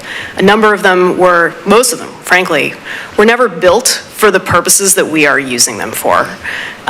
They're very costly to maintain. Many of them are at end of life, and we are ready to make new investments to bring those facilities up to speed and allow us to do the type of science that's necessary to keep us competitive and on the cutting edge. So then the question is, well, if you're going to be making those investments, let's put them in the right place. Let's try to right some of the wrongs or fix some of the challenges that our current site poses. So what we are anchoring around is this idea of putting science at the center. The same way that science is at the core of our business, science needs to be physically at the center of the site. And so we have a number of sites within the core of the campus that are underutilized today. And so as we think about investments that we would like to make, we're thinking about placemaking at the same time. And we would like to put future buildings in a place where we will have people closer together, where they can collaborate, that fosters innovation, those creative connections, and so on. And the more that we took a look at the site, the more we realized that, yes, the master plan that we have does speak to this idea of potentially partially closing off a portion of DNA Way and making it a pedestrian environment, which is great. It's an idea that's been kicking around for a while. It was one that had a lot of traction when we first brought the master plan forward. But just creating that partial condition doesn't actually really allow us to create that vibrant environment that we'd like to see. The buildings are still set back very far from the street. The street is very wide, and it's extremely windy. People don't like to spend time outside out there. And so the idea is that we have been exploring, and as you know, there's no development proposal being brought forward this evening, so I don't have a concrete image to show you of this is the campus plan. We're just not there yet. But the more we thought about this and the more that we played with the site and thought about what would really create that environment, what resonated with our community, with our leadership, was this idea of creating dense buildings right in the center and having the flexibility of the roadway right-of-way, particularly just that orange section from that map. It's right at the very top of the hill. It's right in the heart of the center. It's the bullseye. And being able to have the flexibility to plan future development in the way that would really merit that investment, that would really continue to put Genentech on the map, that would create a great place to work where people are going to want to come into the office and want to come into the lab and want to walk across to actually see their colleagues in person, really requires the flexibility of the full area of land at the top of the hill in particular. Great. Did you have a question? Let me do a question. Sophie, you mentioned no additional acreage, not asking for any increase to campus build out. So can you tell me what that, just explain it just in layperson's terms? Sure, absolutely. So right now, the master plan that we have sets a cap on the amount of development that we can have on our campus of right around 9 million square feet. And that is based on a floor area ratio, or FAR, of 1.0 across the entire site. So that floor area ratio, meaning the ratio of the amount of development that you have to the area of land that you have, right? So if you have, 10,000 feet of, or 10,000 square feet parcel and your floor area ratio is 1, you can put 10,000 square feet on that parcel, right? So if you take the total square footage of the 207 or so acres that we have and you multiply it by that FAR of 1, you get around 9 million square feet. So if we were to add these additional parcels to the master plan boundary, it increases our campus acreage by, I can't remember exactly how many acres it is, but it increases the acreage. And so you would then say, well, if you're getting, let's call it 10 acres, if you're getting 10 more acres, you should get the 1.0 FAR development right that comes along with that acreage, right? And so that would increase Genentech's total allowable development envelope from 9 million up to whatever that increment is. Yeah. But in looking at this, we don't think we really need the additional development capacity past the 9 million square feet. We thought that was sufficient 5 years ago. We think it's sufficient now to meet our needs. We're not looking for additional development capacity. We're willing to forego that. We're not taking it with the parcels. What we're looking for is the added flexibility to design and develop the site in its totality, including the streets that run through it. Great, thank you. Question for Billy, sorry to go back to Billy. Can you explain why this parcel or this area couldn't or wouldn't be used for someone out there thinking, could we build a park there? Could we build residential units? Could we build something for the public good? Someone that's thinking, why not preserve it for something of public amenity of sorts? Can you explain why that wouldn't fit in here? Well, from a land use perspective, everything that's surrounding it is business technology park high. We don't allow residential uses in this zoning district. You could do park space, and Genentech very well could have some open space as part of their area. I think that question also comes to, is this public lands that are dealt with the way that like a private lot is, and a public roadway isn't dealt with under the same surplus land process that another parcel is? And I would actually probably defer to the city attorney to better explain that portion. But otherwise, from a land use perspective, it's just giving the same land use designation as all of the surrounding. uses. Great. Thank you. Appreciate that answer. Let's go to our city attorney. As a resident here, all of us should be well-informed and knowledgeable when incidents or opportunities like this come across our city. Can you run through some of the opportunities that the public has had to engage, to learn about, to understand, to give input, including what has occurred physically around the Genentech campus, please? Sure, I'd be happy to, Mr. Mayor. So one of the actions that's before you tonight is to vacate the right-of-way. And so these particular roads have two legal aspects to them. One is that the city owns the land, and the other is that they are basically designated as roadways. So there is an existing legal presumption that they will be publicly accessible roadways available for all use.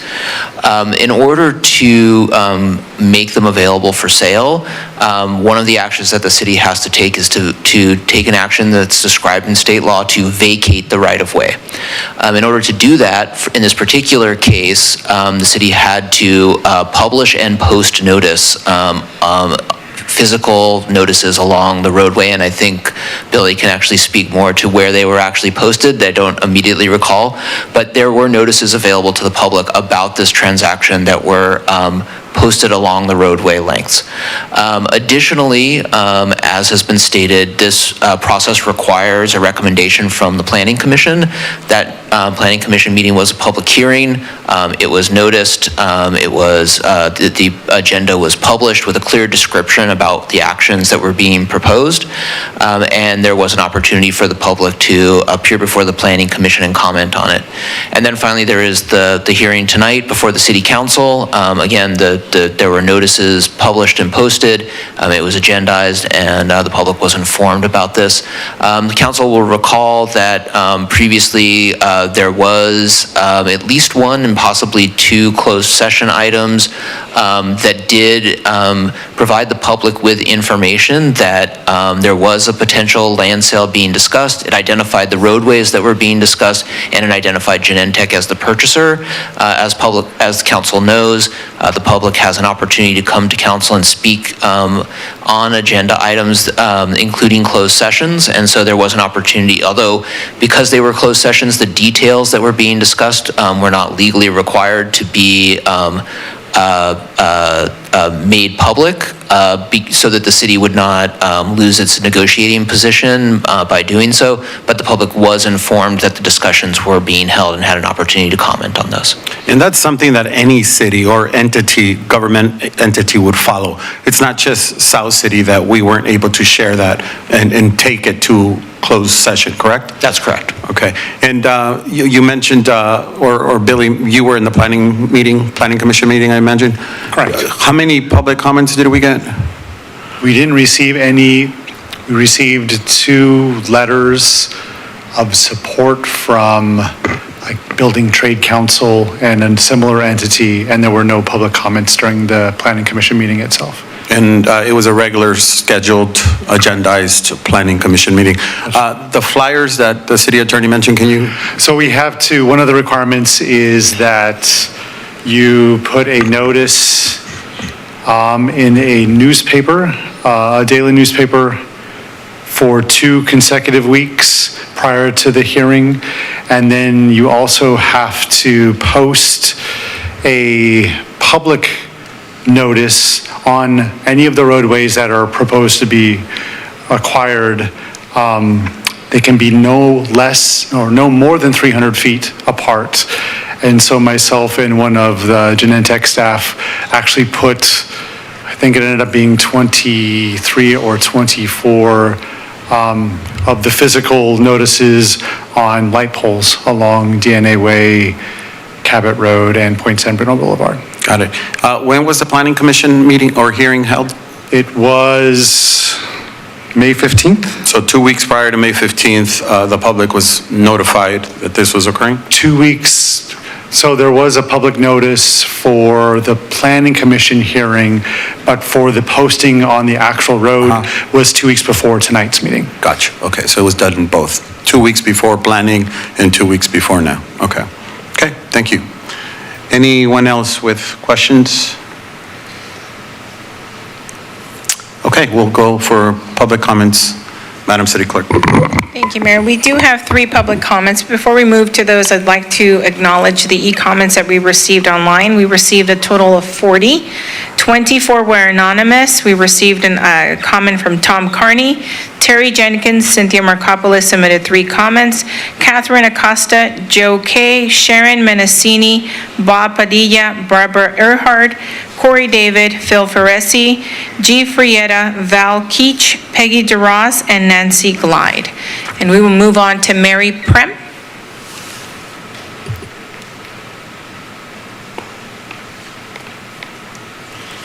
Good evening, Mr. Mayor. Can you get closer to the mic, please? Thank you. Good evening, Mr. Mayor, Vice Mayor, and Council. My name is Mary Prem. I'm with the South San Francisco Chamber of Commerce, and I'm here to make a public comment regarding this matter. The South San Francisco Chamber of Commerce is proud to express strong support for our Gold Circle Chair Chamber member, Genentech's acquisition of DNA Way. As the city's largest private employer and a longtime anchor of our economy, Genentech continues to reaffirm its commitment to South San Francisco not only as the birthplace of biotechnology, but as a thriving community for innovation, jobs, and civic partnership. Genentech contributes millions annually in local taxes. Their presence of nearly 50 years supports not only life sciences, but countless small businesses, restaurants, service providers, and community programs that rely on the steady income, activity, and investment the company brings. Through initiatives like Genentech Goes to Town, which drives employee spending to local merchants, and their consistent involvement in STEM education, workforce training, and neighborhood support, Genentech has proven itself to be more than just a business. They're a deeply valued community partner. The purchase of DNA Way further signals Genentech's long-term vision for staying and growing in South San Francisco. The Chamber views this as a positive step toward ensuring continued economic vitality, job creation, and innovation leadership right here in our city. The sale of DNA Way creates economic value for the city both now and in the future.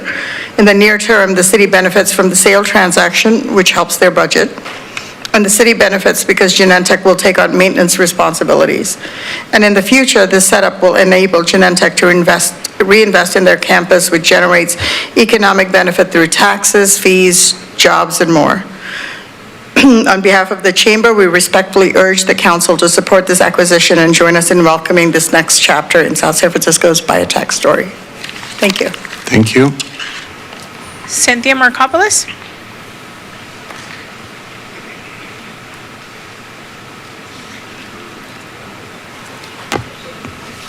Mr. Gross stated that the property would be reassessed at the fair market value.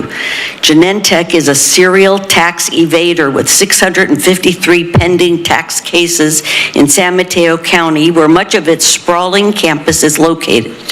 Right here in South City, with many of those cases dating back to 2000. As Deputy County Counsel Rebecca Archer states, they're just filing and seeing what sticks, like throwing spaghetti on the wall.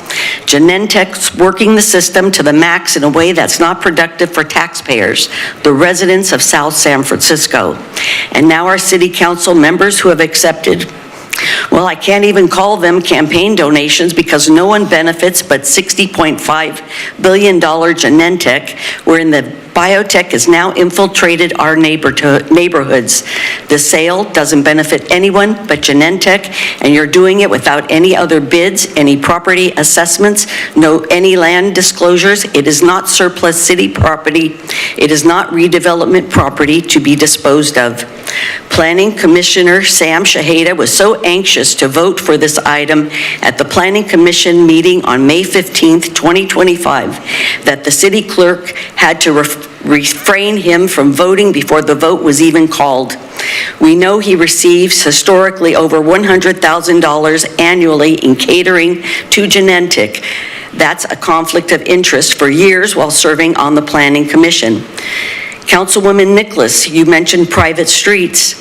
Those streets are owned by the South San Francisco City and also by the residents, not a private corporation. This is the people's property, our public street, and it's not for sale.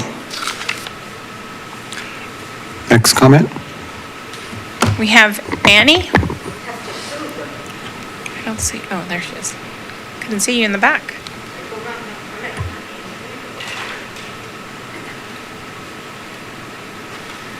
Good evening. I was taking notes in the back, while listening to the presentations. So I do have a few questions.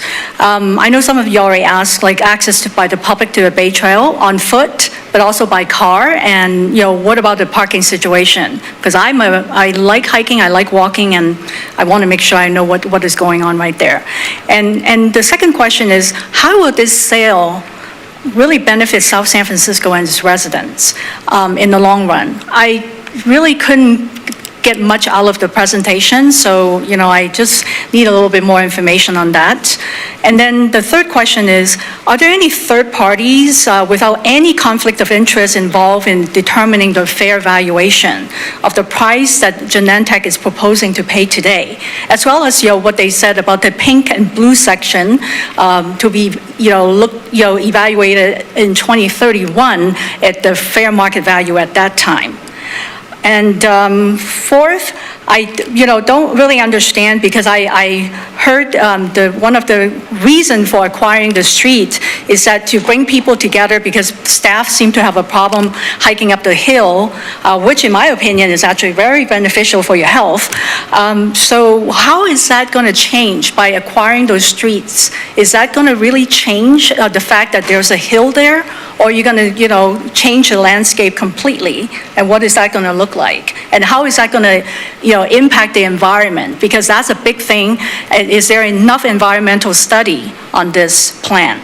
So, and lastly is, for me, having seen what happened to just as simple as a Women of the Year nomination, and this is a very big consequential deal of $25 million, and it makes me feel very uncomfortable given what I have seen, what I've discovered, and to really understand all the numbers involved, all the parties involved, as well as maybe is there anybody who benefits involved? So I really need a lot more information for this. Thank you. Fionola? A couple of quick comments. Yes, this transaction, this pending transaction should make everybody feel very uncomfortable. Science is at the core of our business, the speaker said. Well, what kind of science is at the core of your business? When you are collaborating with the federal government to deploy weapons, biological weapons, on the world. Genentech and its parent company, Roche Pharmaceuticals, were involved in the pandemic. You, Ms. Nicholas, you, Mr. Flores, sat on that dais and encouraged the public to go out and get the bioweapons. We now have 40% higher rates of all-cause mortality since the bioweapons were deployed on the world. So science is at the core of Genentech and Roche Pharmaceuticals business, okay, but what kind of science?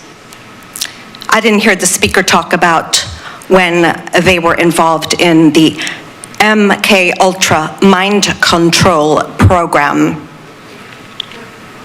which they were published by credible sources available at the library for anybody to read for themselves. Roche Pharmaceuticals is the world's #1 corporate criminal, and it owns this city. What's shocking are the brazenly false statements coming from the mouths of people at this podium tonight. Things have spun out of control in this city. You cannot balance a checkbook. You can't stop spending. You can't stop dipping into our pockets for more money. And now you want to sell our public land to satisfy your own needs. You do not care about the citizens or the residents in this community, and you absolutely do not care about anybody elsewhere either, if you will support this transaction. Each of you have a conflict of interest. You too, Mr. Coleman, having been affiliated with the Sahai Lab and its collaborations. Thank you. Thank you. Corey David?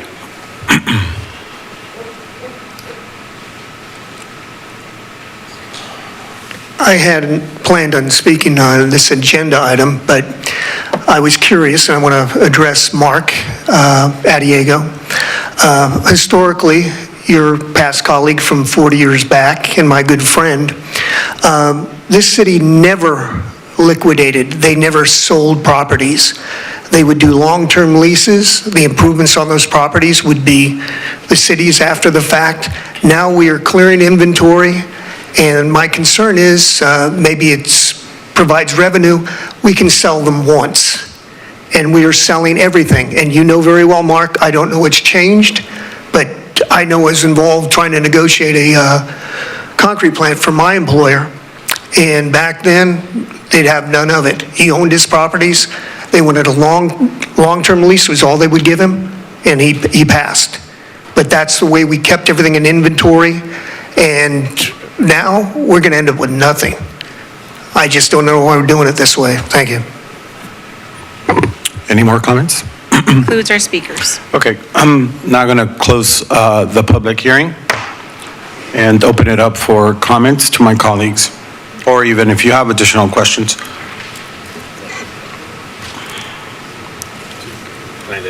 Yeah, please. Thank you, Mayor Flores.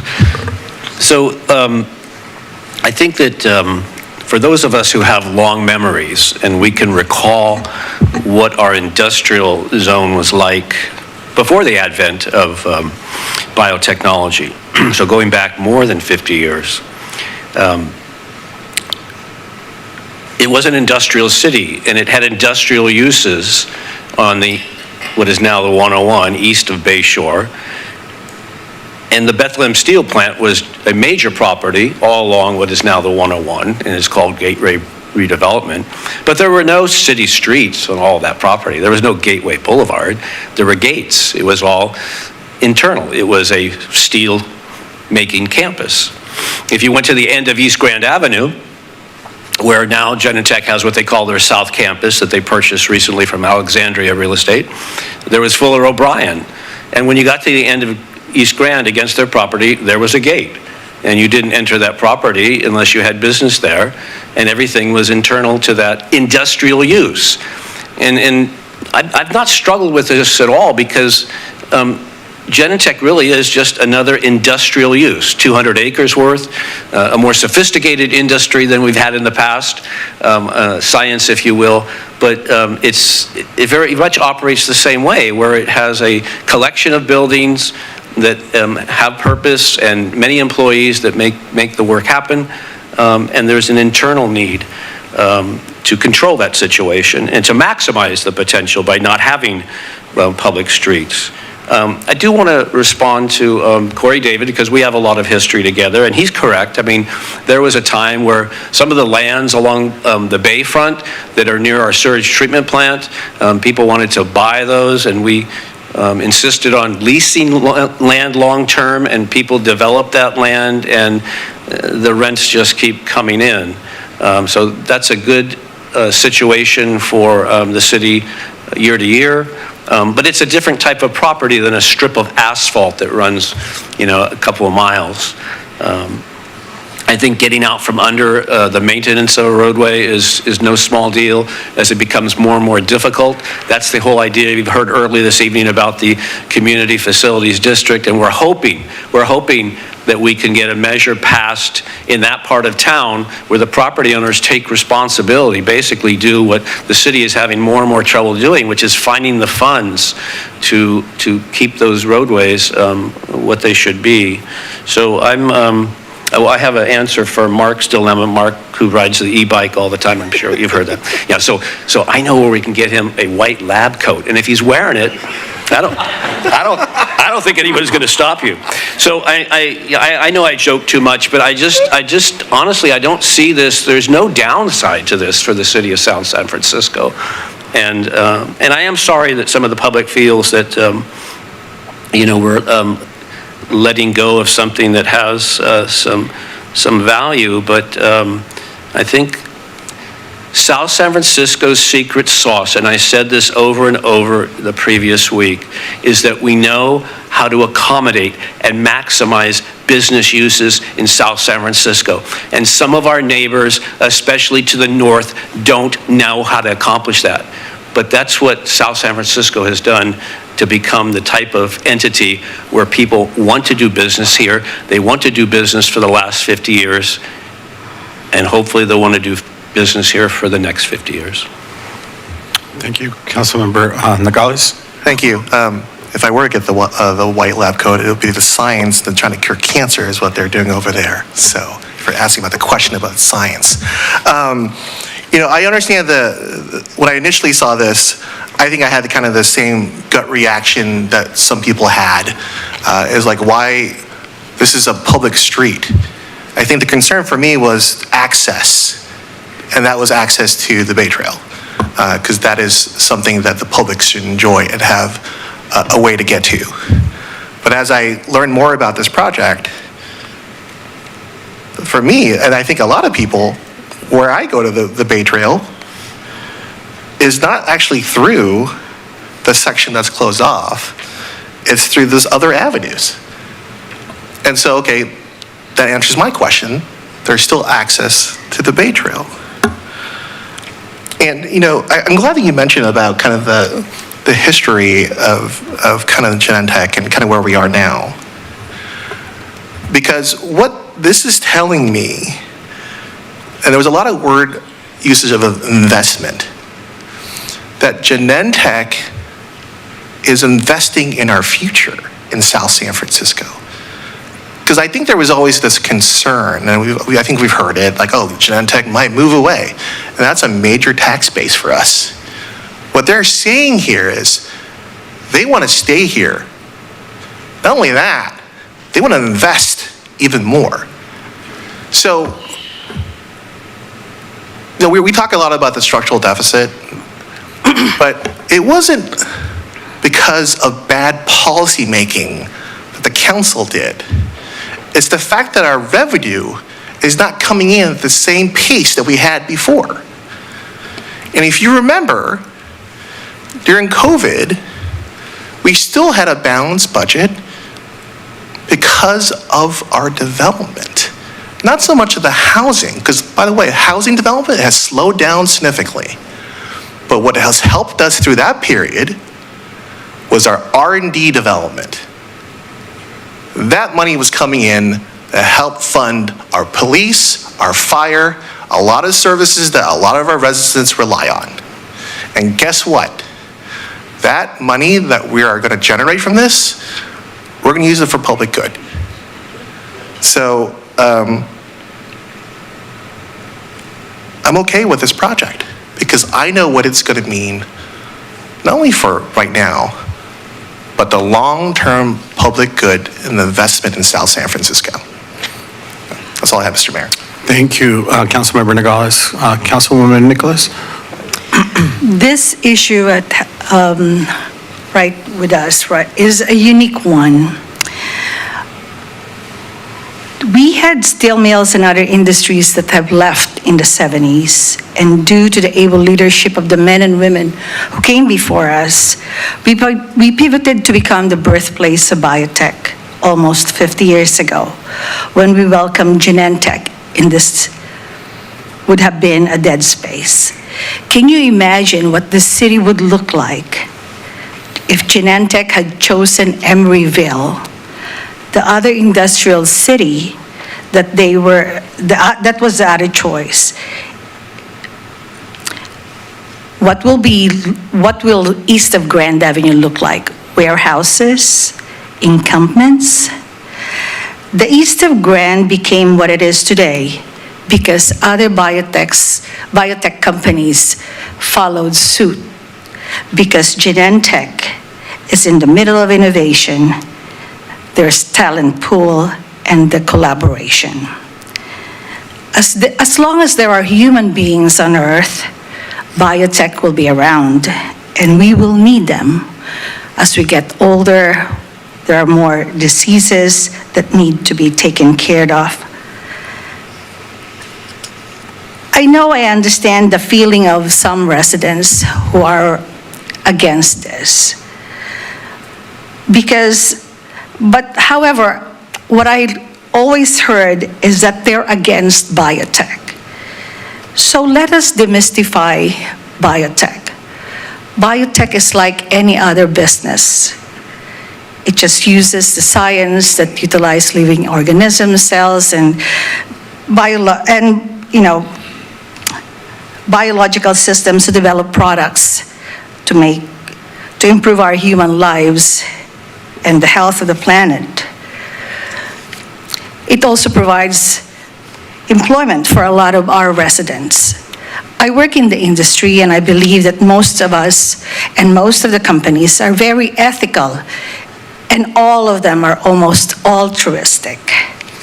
Almost 40 years ago, I accidentally became a resident of South San Francisco because All Souls was the only Catholic school in the North Peninsula that could accommodate my children when we arrived from the Philippines.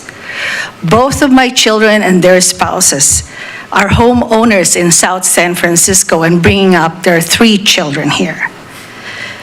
We have put a stake in the ground here, and because I will not live forever, my decision today will be left and felt by my children and my grandchildren. And don't anybody doubt my intention. I love South San Francisco. I have no Genentech stocks, never had any. I applied actually twice and never got a call. It was not meant to be. But I did well in other companies. The company I work for right now, for your information, is based in Boston and with no affiliation to Genentech, as far as I know. The sale of these roads makes sense to me because all of them are internal roads to Genentech campus. With the LOA, public access, utility access, and emergency access will still be permitted.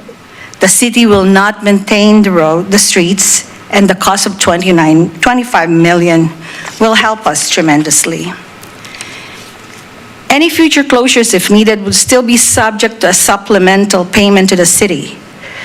Public access to the wind harp, that's a concern of many, will remain permanent and will not be subject to public closure. The Bay Trail and associated open spaces will still be available for public access. Genentech has been a great partner for the community.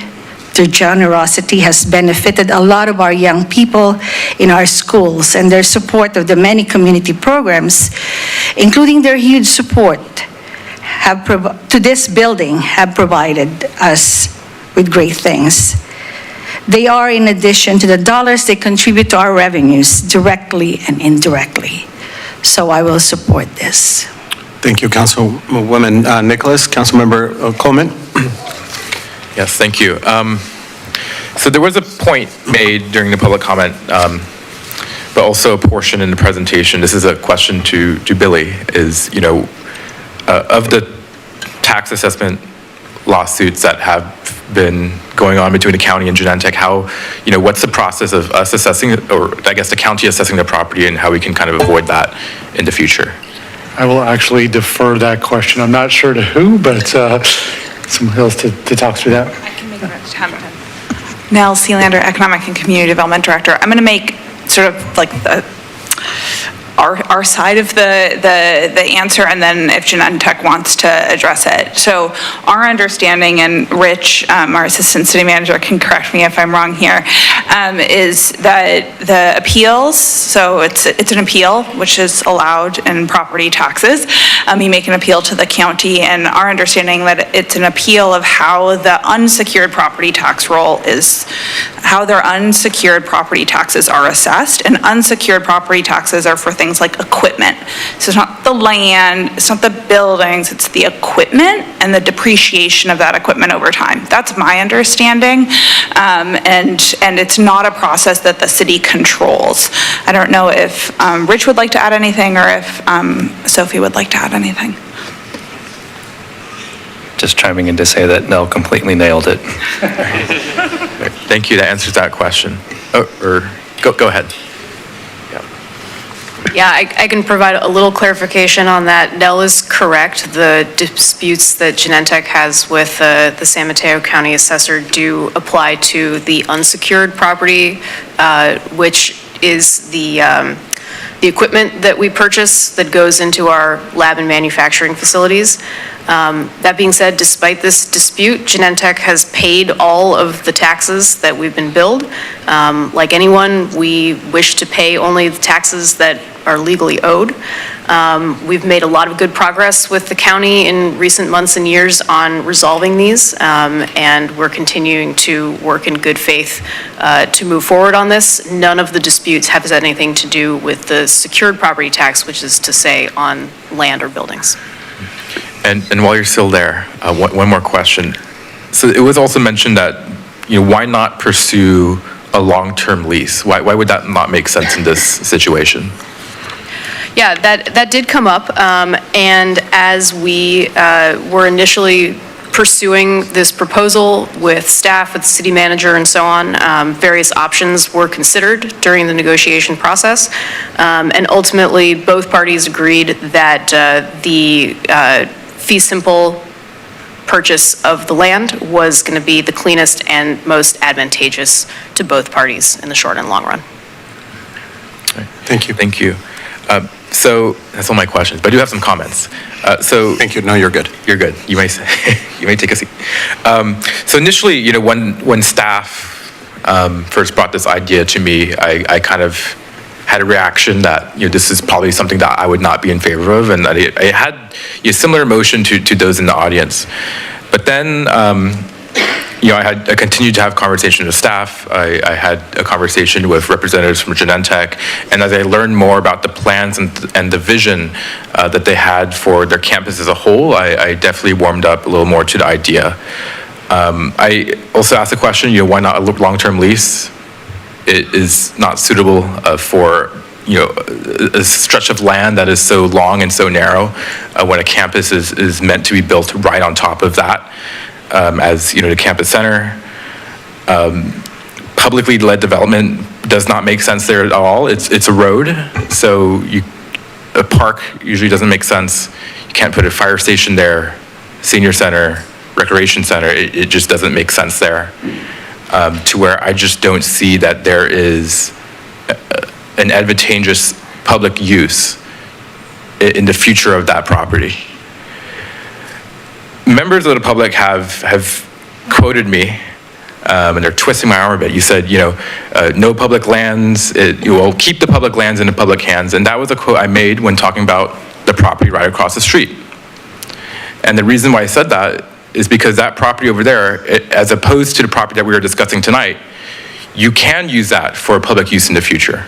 You can put a new senior center or a recreational center or affordable housing or something else that could really benefit the community. And that's why I said that, because of that parcel over there has potential.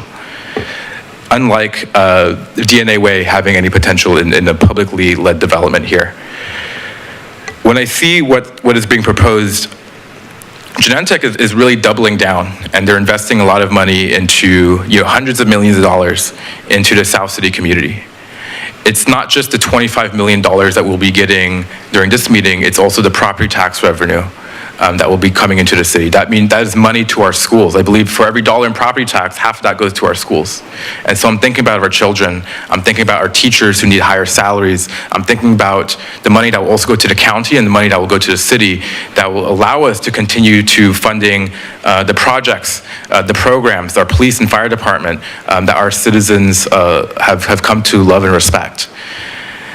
But I will say one thing, with this deal, with the $25 million that is coming to the city, assuming it passes this evening, I want to ensure that this money goes to a good public amenity, because we need to show the public that we are putting these funds to good use and that these funds are going to make an impact on day one when it comes to South City.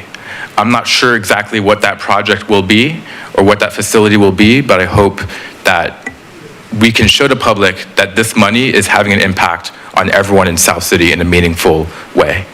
And those are my comments. And with that said, I am comfortable moving forward tonight. Thank you, Councilmember Coleman. Thank you to all my colleagues, and thank you to the individuals that have been here, and the presentation and staff for all their work, continuous work for several months. Let me begin by saying this clearly and unequivocally.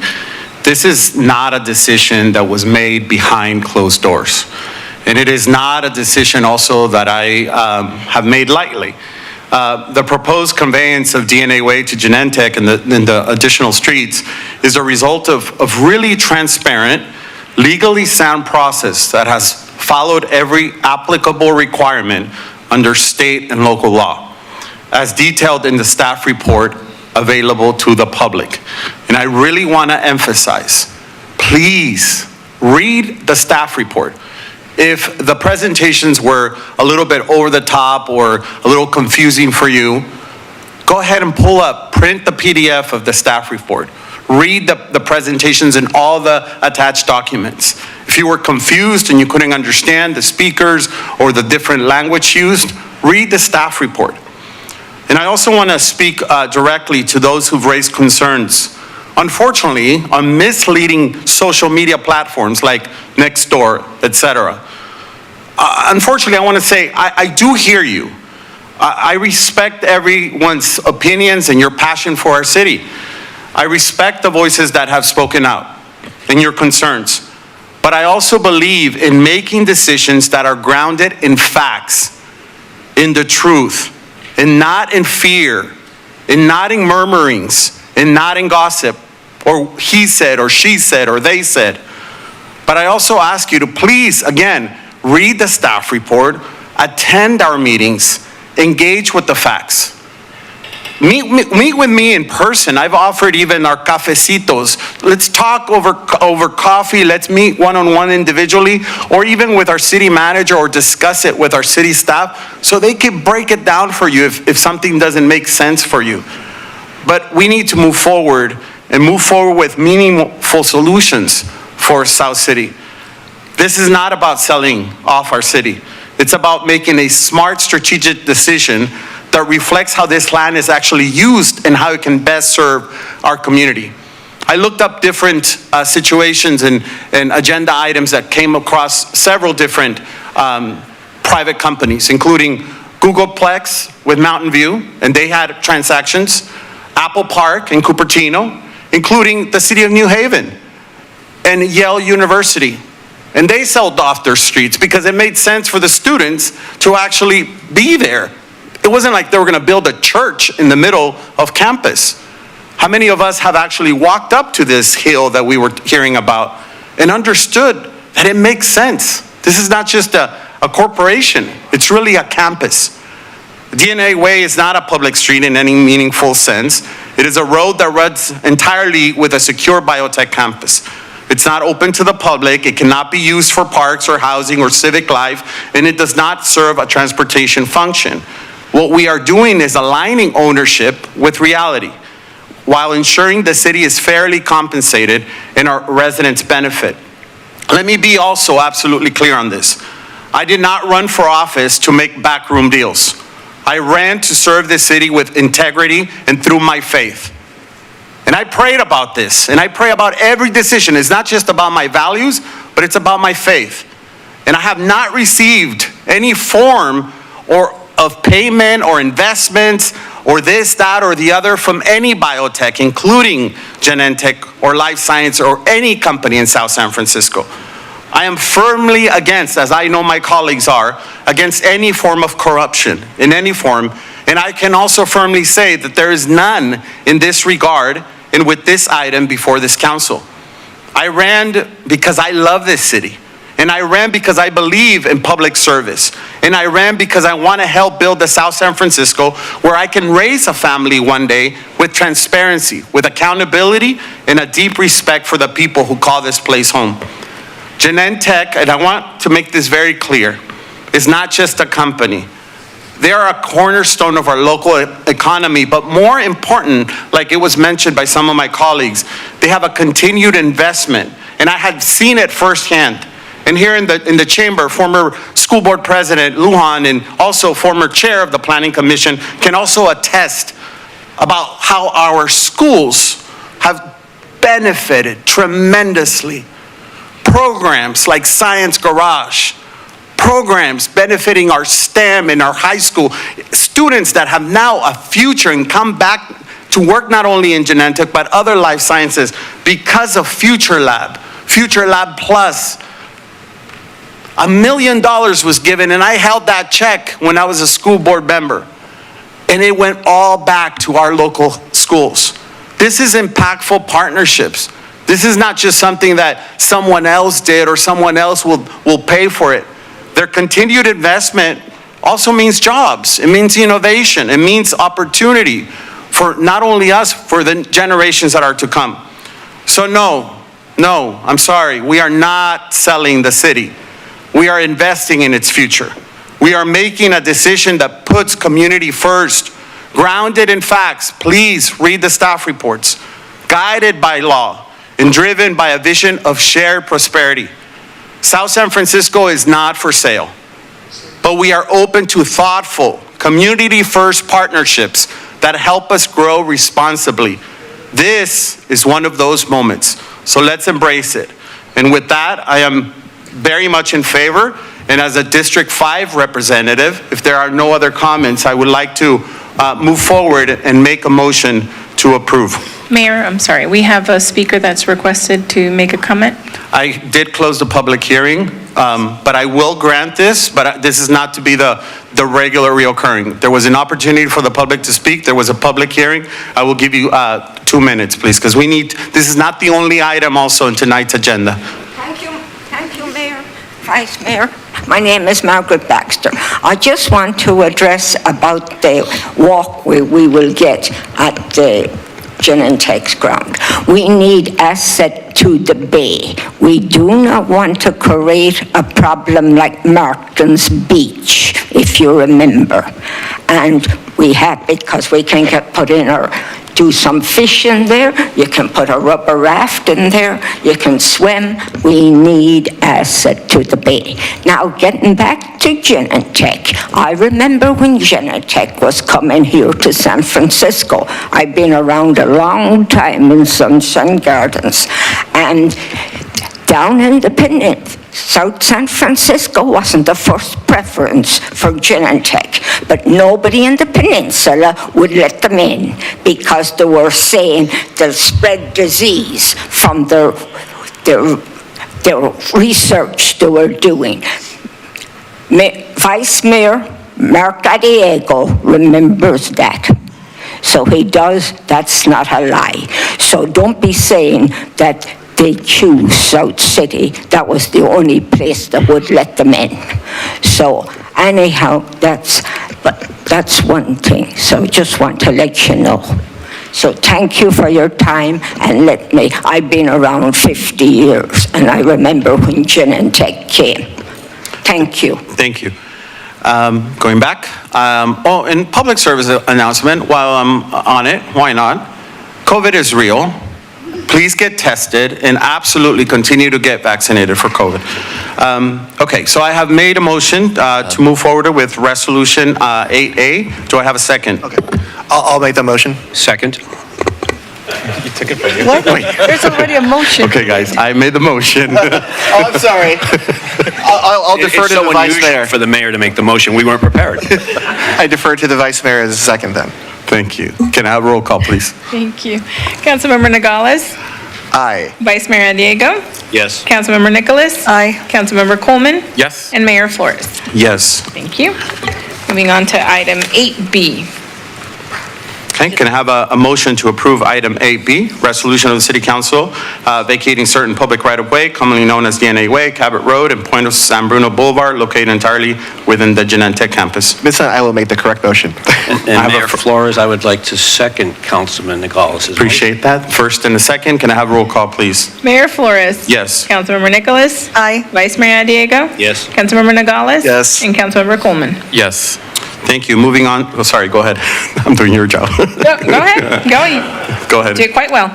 Item 8C is a resolution approving a purchase and sale agreement with Genentech Incorporated for the disposition of the vacated public streets Cabot Road, Point San Bruno Boulevard, and DNA Way, located entirely within the Genentech campus for the sum of $25 million, and authorizing the city manager to execute the purchase and sale agreement.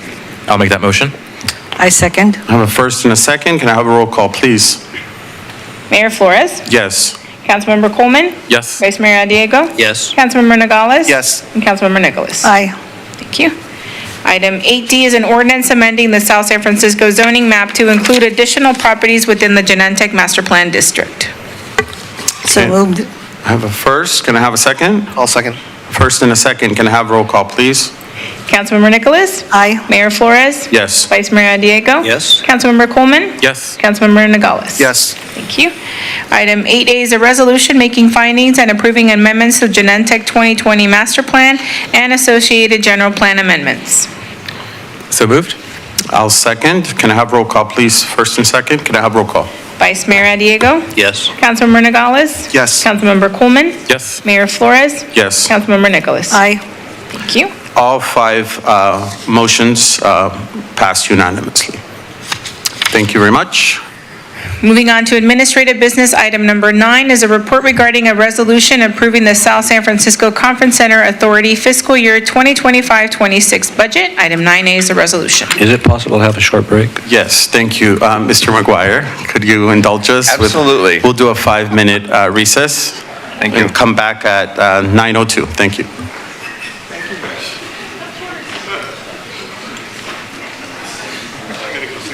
Recording stopped.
Okay, I'd like to resume our meeting.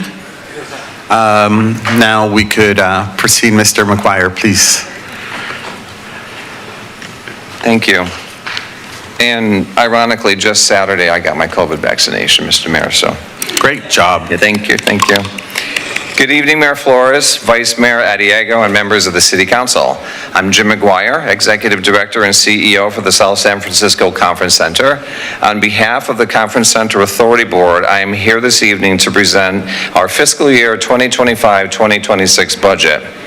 Also joining me tonight is former Mayor and Authority Member Richard Garbarino, Authority Member Mary Prem, our Director of Operations Cameron Fuji, and our Chief Financial Officer Katie Leong. As you know, the Conference Center is a public entity and is required to generate revenues to cover its own expenses without relying on the city's general fund subsidies. During this past fiscal year, our team has managed to not only meet the budget that I presented last year to you at this time, but we exceeded it. Our budgeted net income for fiscal year 2024-25 was forecasted to have a surplus of $88,000. However, we will end up over $341,000 in the positive. This is a direct result from aggressive sales and excellent control over our expenses. This past fiscal year, the Conference Center hosted 123 events, which were 80% repeat business and 20% new business that brought in over 28,000 attendees and over 2,300 trackable hotel rooms to our hotel partners, which is 38% better than last year. Although the number of events we hosted is slightly less than last year, this year's events were larger, multi-day events that brought in revenues for all the departments, including the hotel partners. The Conference Center's business continues to be a large mix of events, including technology, healthcare, biotechs, corporate events, city events, social events, which include weddings, parties, celebrations of life, trade shows, and nonprofit groups. This translates into a market mix of 41% corporate, 18% association and nonprofit, 17% government business, and 21% SMERF business. SMERF is the acronym for social, military, educational, religious, and fraternal groups. Not little blue people. As we all know, the Bay Area tourism economy is still not where we would like it to be, as this is reflected in the TOT and the Conference Center tax, although trends are making positive strides. Recent statistics show that travel-related spending in California in 2024 was a 2% increase over last year. San Mateo County outperformed California in the United States hotel occupancy, demonstrating that there is demand for Bay Area visitation. 66% occupancy versus 62% for California and 56% for the U.S. And this is pretty much spot on what the city is budgeting for TOT and what we're budgeting for Conference Center tax for next fiscal year. These are hopeful numbers for San Mateo County, which currently has 15,000 hotel rooms, and 3,300 of those hotel rooms are here in South San Francisco. However, the winds have shifted in the meeting business, according to North Star Meetings Group, which is travel and hospitality media company, and Cvent, which is a lead generator where planners go to source meeting events as of late. This research shows that planners have become less optimistic than they were about 3 months ago. Over 60% of planners report their meetings have been impacted by the change in the current administration. The changing economic outlook is cited most frequently as the cause. The mood has also shifted in other parts of the world, where currently over 60% of international meeting planners report that they are less likely to consider bringing groups to the United States because of the current instability. Attendance expectations have suddenly shifted down as higher costs still climb. Despite these headwinds, the perceived value of face-to-face meetings still remains strong. Taking all of this into consideration, the Conference Center's fiscal year budget will show a very modest increase in revenues compared to this year. Accordingly, the conference center tax, which is based on the projected South San Francisco hotels occupancy, was budgeted at 66% for the fiscal year 24-25, and it will end up right about 65%. As an effort to be as realistic as possible, the fiscal year 2025-2026 budget will reflect a 67% occupancy for conference center tax. Getting back to the conference center's efforts, our outstanding sales team continues to be aggressive and persistent, resulting in higher sales than budgeted for last fiscal year. We host our quarterly general manager, director of sales meetings, which several of council members and department heads have participated in. Thank you, Mayor Flores, where we invite industry experts and our local police department as guest speakers, which give us all a chance to communicate and support each other as a hotel community. I would like to recognize our police department for the continued support throughout the year during these meetings as well. Thank you, Chief Campbell. These meetings are the conduit for our conference center, our hoteliers, the San Francisco Peninsula, the city, and the police department, and the hotel community appreciates them very much as well. Some other sales initiatives include sales calls and meetings with San Francisco Travel Association for Meet New York, coupled with client luncheons in New Jersey and Washington, D.C. with corporate association and third-party planners. Hosting client luncheons in Sacramento for Target and top meeting planners in the government and association markets. Participation in various trade shows throughout the country, showcasing the city of South San Francisco and the conference center. We participated in several activities, familiarization tours, and client meetings with the San Francisco Peninsula and San Francisco Travel. The sales team and I conduct sales calls to our local clients, city departments, and our hotel community, and bring them delicious cupcakes from Chef Mikey. We entertain prospective and valued clients in the Cloud Club for the San Francisco Giants. Our director of sales participated in a focus group for the San Francisco Peninsula where the discussion was dedicated how to drive more tourism in San Mateo County, and I served on the advisory council for the San Francisco Peninsula Board of Directors. Strategic advertisement placement, both digital and print, in the San Francisco Business Times. We have a proven return on investments in digital platforms such as CVN, San Francisco Travel, email marketing campaigns, and business from our website. The conference center's website performance and traffic is up 63% and produced 203 leads, and the sales team converted 8% of those. The industry standard to convert leads is about 5%. I also had the pleasure of serving on the committee and hosting the emotional and impactful program for business leaders against domestic violence and human trafficking, along with Sergeant Sean Kermey, Devin Stenhouse with the city, and representatives from the group Community Overcoming Relationship Abuse, known as CORA, for San Mateo County. These only touch on a few of our sales activities. Regarding operations, the physical structure of the building remains in outstanding condition, and essential preventative maintenance programs remain in place. In order to keep our building in such great shape, we must continue to address necessary capital projects. This year's capital improvement budget entails funds for 10 projects that include new water fountain station replacement, a new meat slicer for the kitchen, air wall refurbishment hardware, the purchase of six-foot tables for meetings, the replacement of 10 broken executive chairs for clients, purchasing of new table skirts, a new dishwasher, it's the original dishwasher when the building opened, so we got our money out of that, upgrade our front office area, and an HVAC unit for the Oyster Point room and lobby sunshades. The conference center is in excellent shape and has a fresh new look with new carpeting in the lobbies. The ice block wall has been repaired, new logoed awnings are installed, and granite bathroom countertops have been installed.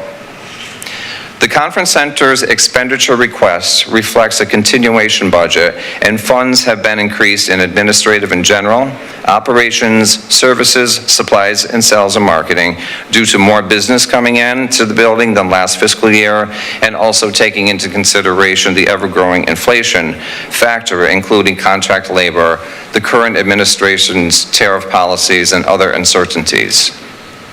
The success that the Conference Center has achieved this past fiscal year is a direct result from delivering flawless events, satisfying our clients' needs, retaining our valuable clients, as well as gaining new business. Our staff at the Conference Center is a very solid, hard-working, and extremely talented team of professionals.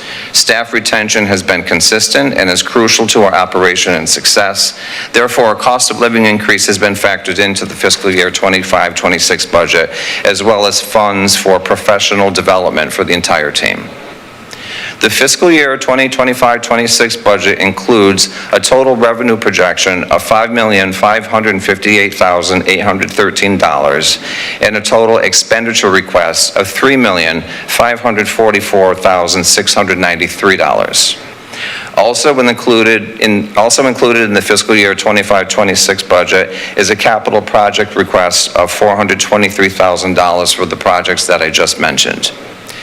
This is the third consecutive year that the Conference Center's top-line revenues exceed the Conference Center's expenditures. This is not including Conference Center tax income. I am very pleased to report that we were able to grow our reserve fund balance by almost $400,000 this past fiscal year. Our balance is now over $4.4 million, which now exceeds pre-pandemic levels. This balance indicates that the Conference Center can operate and pay its own expenses without general fund subsidies.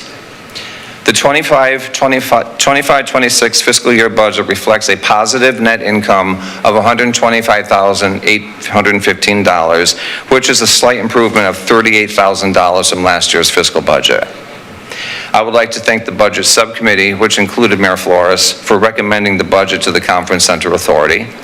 The Conference Center Authority approved the fiscal year 25-26 budget at the regular authority meeting on April 21st, 2025. They recommend the budget to the City Council for your review and approval. And if I may answer any questions or clarify information about the budget, I'm happy to do so.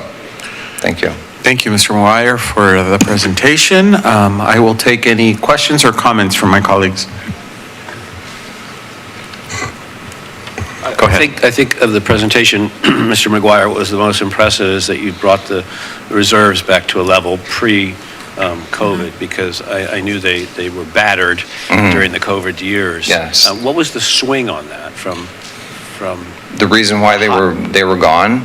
No, I know why. Oh. There was less revenue, but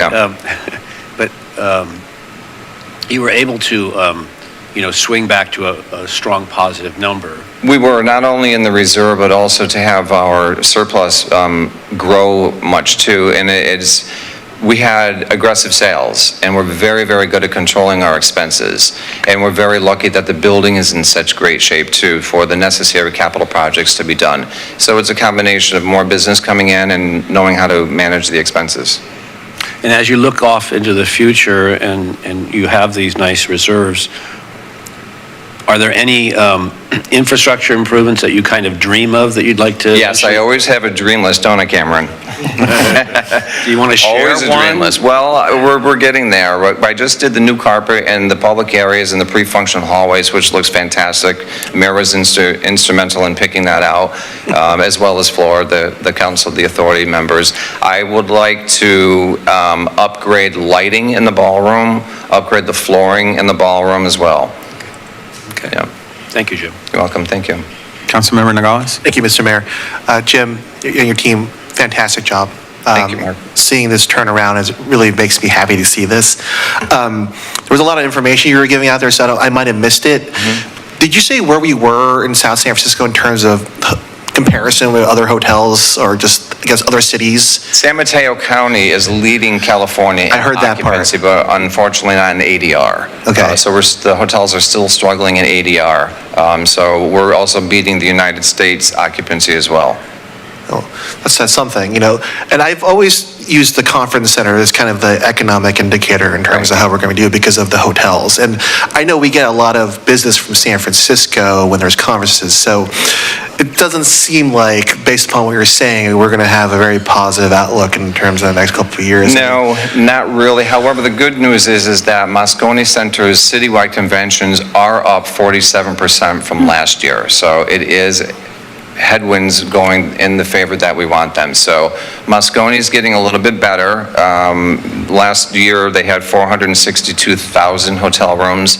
Next year, they're going to have 647,000. It's an increase, and it's heading in the right direction. We also have we've learned not to rely on compression from San Francisco. We are really building our own here with the hotel community and the conference center, and we know who we are, what we're selling, and we can, those days of relying on citywide conventions in San Francisco, they're just not there anymore. Right. Well, with the Super Bowl and World Cup, I'm assuming that's all being planned in terms of how we can attract, Yes. businesses and folks to come and stay in South San Francisco. Well, we're going to be hopeful for that, Mark. I remember when San Francisco hosted and Levi Stadium hosted the Super Bowl before, we didn't really get a lot from it, to be honest. But we'll see what happens. And the Super Bowl is coming up in February, and the World Cup is coming up in July. Fingers crossed that we will have some impact from it. I think hotel communities further south from us and the city will probably benefit, well, obviously Santa Clara area. Okay, thank you. You're welcome. Well, thank you very much for your report, and, you have been a great, I've been in the turbulent times of conference centers, so therefore, this last few years that you are at the helm, I really appreciate not being in the middle of it, so thank you. Thank you for your support, Flora. We appreciate it. Thank you. Councilmember Coleman? I'll be brief. Very, very tough time when you took leadership and of the conference center, and obviously you've been doing very well, especially in this current economic environment. I also want to say that, recently, this Chan Zuckerberg initiative, which, owns a space in Redwood City, they're pulling a lot of funding out of their equity and community programs. Our conference center here is the premier space for nonprofit events. And it has been clear with, Housing Leadership Day, with HLC, with, the climate summit that we have hosted here in South City. And I can foresee so many more organizations, foundations, nonprofits hosting their conversations and conferences here in South City, and furthering the work that they're doing in the community in the county. So thank you so much for that. Thank you for your comments, James. Thank you. We're here, you're before council. I'll start off with a question, and then I'll give my comments. What is something that perhaps you're a little worried, if there was a worry that could be coming up, that you would like the council to kind of look into or work with you on, so that we could potentially path even a better future for the conference center moving forward? Besides, when I was an authority board member with Councilmember Nicholas years ago, there was always talk about an expansion for the conference center. That would be a wonderful thing. That's going to involve many, many steps, including the private sector and space and lots of other things. That is probably a completely different discussion here. That would be something that would be fantastic for the conference center. When I sat on the advisory council for the peninsula, as a matter of fact, Jackie Spear brought up the fact that San Mateo County needs a big convention center, and we don't have one. So moving forward, whatever support that we could get from council, if there are opportunities up there to perhaps expand the conference center and look at surrounding areas very close to the conference center, would be very beneficial to everybody. South San Francisco is very lucky to have you, Jim. Oh, thank you, Mayor. Not only as a true hospitality leader, but you're not only a hospitality leader, and this is what I like the community to know, because a hospitality institution like a convention center or a hotel, which is really focused on events and moving forward, but the fact that you know what the community needs, and I want to highlight the CORA event, domestic violence event that we put together in partnership with you in January with the San Mateo County Supervisor Noelia Corso, our police department, multiple other agencies, really shows your exemplary leadership as a humanitarian and understanding the neighborhood you live. You don't just operate on numbers and budgets and producing which of course, it shows very beautifully to your budget, but you understand the needs of the community, and that's important in a conference space that welcomes all sorts, right? From a law school exam to new entries to hosting a president. Right. Yeah. So it's that whole gamut of understanding what our community, and I'm very proud this year that I have been able to see you firsthand work closely, not only again with the board, but with your staff. And that also shows true leadership when your staff is speaking kudos and really remarkable job that you've turned around the morale. Because we all know that any place of employment can't be successful if there's no strong employee morale. So want to recognize those elements that are not outlined here on your budget. But of course, congratulations. I'm very proud. I learned a lot this year serving on the authority board, and I'm very optimistic that this will continue to grow with partnerships such as the one we just had last week in Bio and other forthcoming opportunities as well. So congratulations to you and the team. Thank you. I know it's all. We have a great team. Always a team approach. Thank you, Mayor. I appreciate that. All right. Are there any public comments? None for this item, Mayor. Great. If not, then I will take a motion for the resolution, to approve the resolution. It's my pleasure to make the motion. I have a first, and I will make the second. So let's have roll call, please. Councilmember Coleman, Yes. Mayor Flores, Yes. Vice Mayor Diego, Yes. Councilmember Nogales. Yes. And Councilmember Nicholas. Aye. Great. Motion passes. Thank you so again. much. Thank you very much. Have a great night. And you too. Then we skip item 10, is that correct? That is correct, Mayor. We will proceed to item number 11, which is a report regarding the City of South San Francisco operating budget for fiscal year 2025-26 and approving the GAN appropriation limit. Item 11A is a resolution. Great, thank you. Welcome, Director Chan. And just for everyone out there listening and hearing, this is the second time that this item is being presented before the council. Good evening. Good evening, Mayor, Vice Mayor, and council members. And presenting tonight is Finance Director Karen Chang. And since, as you mentioned, Mayor, this report has been presented on June 11th, so this will be a very abbreviated version of the previous, presentation, and I welcome you with, any question and feedback during the presentation. The agenda will be like go over citywide proposed budget and then general fund proposed budget and overview of the reserve, and then question and answers. So here is the citywide revenue, and I just want to highlight that it's a summary of all the funds within the city, including general fund and other special revenue fund, etc. And this is representing that the citywide revenue we have proposed for 25-26, 277.9 million. And across the board, and I just want to highlight that the capital improvement funds include the represent the transfer into the capital improvement fund from other funding source. And on the expenditure side, the total proposed budget for the city of South San Francisco is 302.9 million.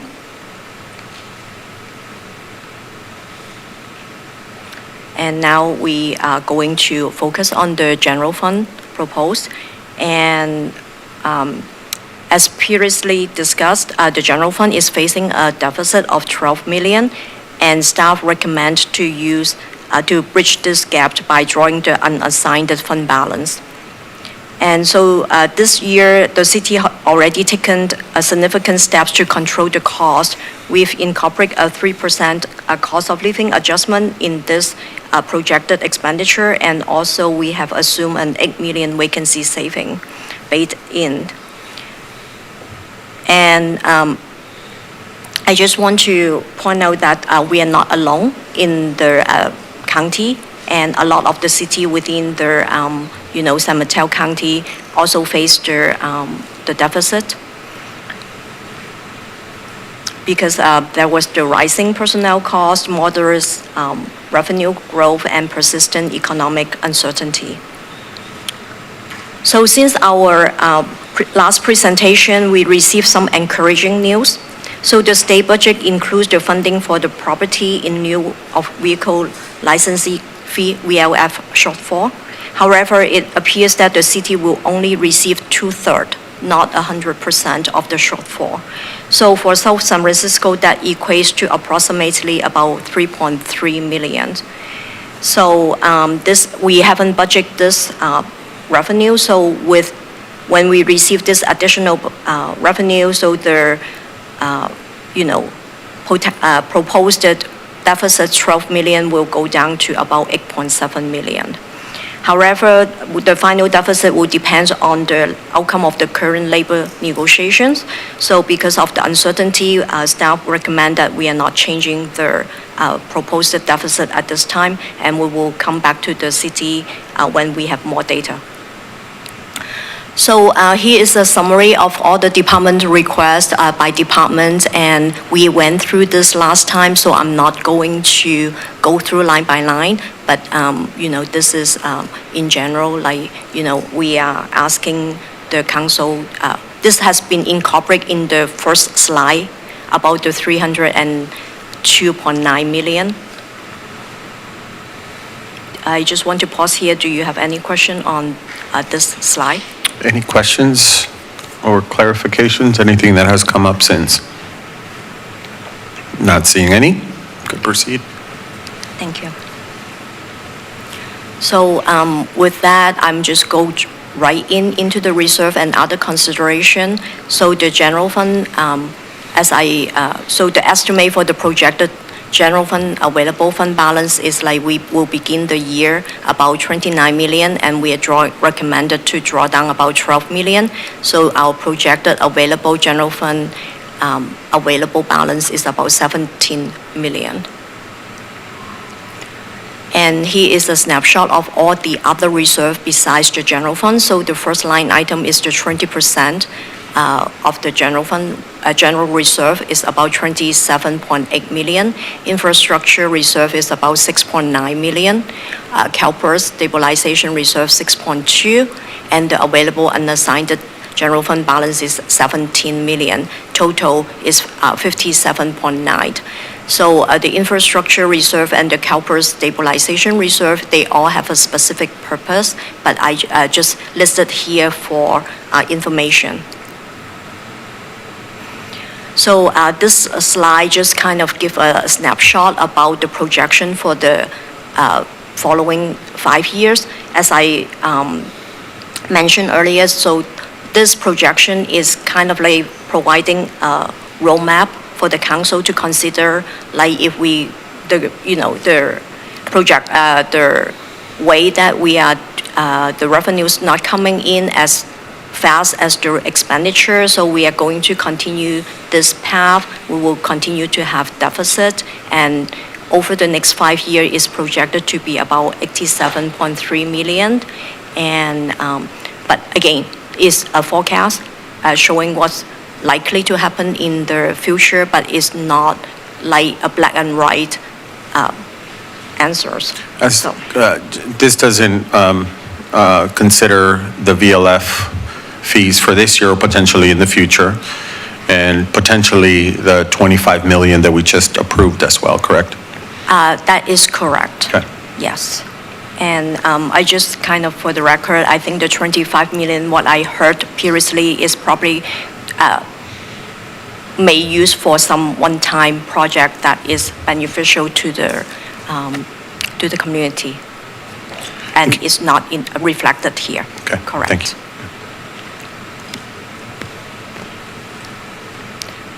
So before you tonight is staff is asking the council to approve the general fund budget and other funds budget, and also the Gantt appropriation limit.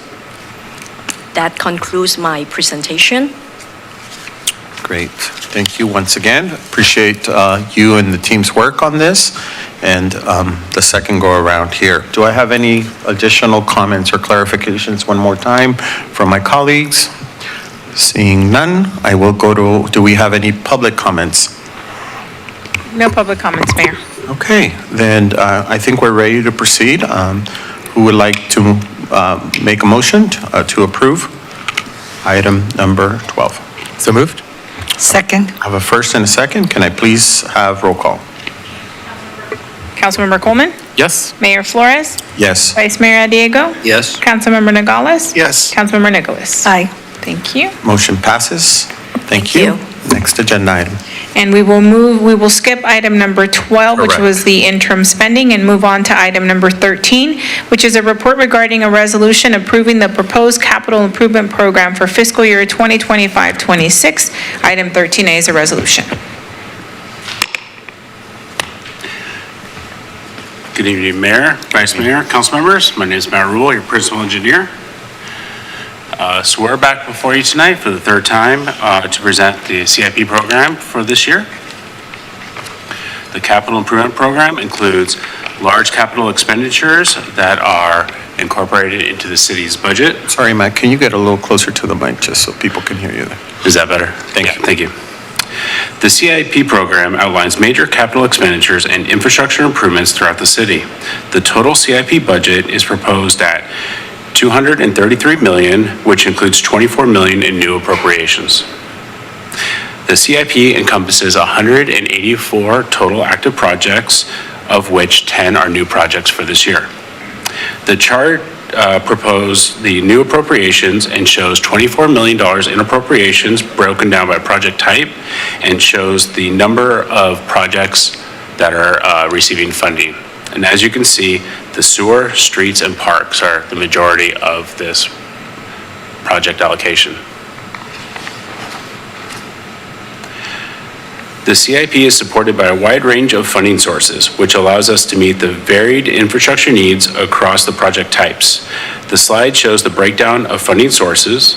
The diverse funding helps support project delivery without relying on any one funding source. It's worth noting that no general fund is proposed in this capital improvement budget. With that said, since we have had a chance to go over this a few times and no changes have been made, at the direction of council, we can do a brief overview of the projects that are requesting funding, or we're here to answer any questions. Let's pause there. I believe we are good. Comments, questions, clarifying? And I want to just make, for the record and for the public watching, watch our last meeting as we dove into this topic and this agenda item deeply and discussed a lot of the items both on this agenda item and the previous one. So no questions or comments. So any public comments? No public comments, Mayor. All right, then we can move on to who would like to make a motion to approve the capital improvement program budget. I'll go ahead and make that motion. Have a first. I'll second it. And a second. Can I have roll call, please? Councilmember Nicholas. Aye. Mayor Flores. Aye. Vice Mayor Diego. Yes. Councilmember Coleman. Yes. And Councilmember Nogales. Yes. Motion passes. Thank you very much. Thank you, good evening. Likewise. Moving on to item number 14 is a report regarding a resolution waiving all fees associated with city permits for the Oyster Point Marina West Basin Access Improvements Permit Number B25-1175 and E25-0541, project to be funded and performed by the San Mateo County Harbor District. Item 14A is a resolution. Good evening, Mayor, Vice Mayor, and council members. I'm Sharon Reynolds, City Manager. The item before you this evening is a recommendation from staff that we waive the permit fees for the San Mateo County Harbor District construction project that they're currently involved in, and this is the Oyster Point Marina West Basin Access Improvements. As the council's aware, the city owns the land out at the Harbor District. We're partners with the Harbor District in the operation. We have agreements in place about operations and maintenance and who's responsible for what, and they just have been really excellent partners with us recently, especially in handling all the boat removals out at the marina. And so we share responsibility for the dock systems out there. And again, so we did not contribute any funding to this project, but we are recommending that we waive these fees to do try and contribute our fair share.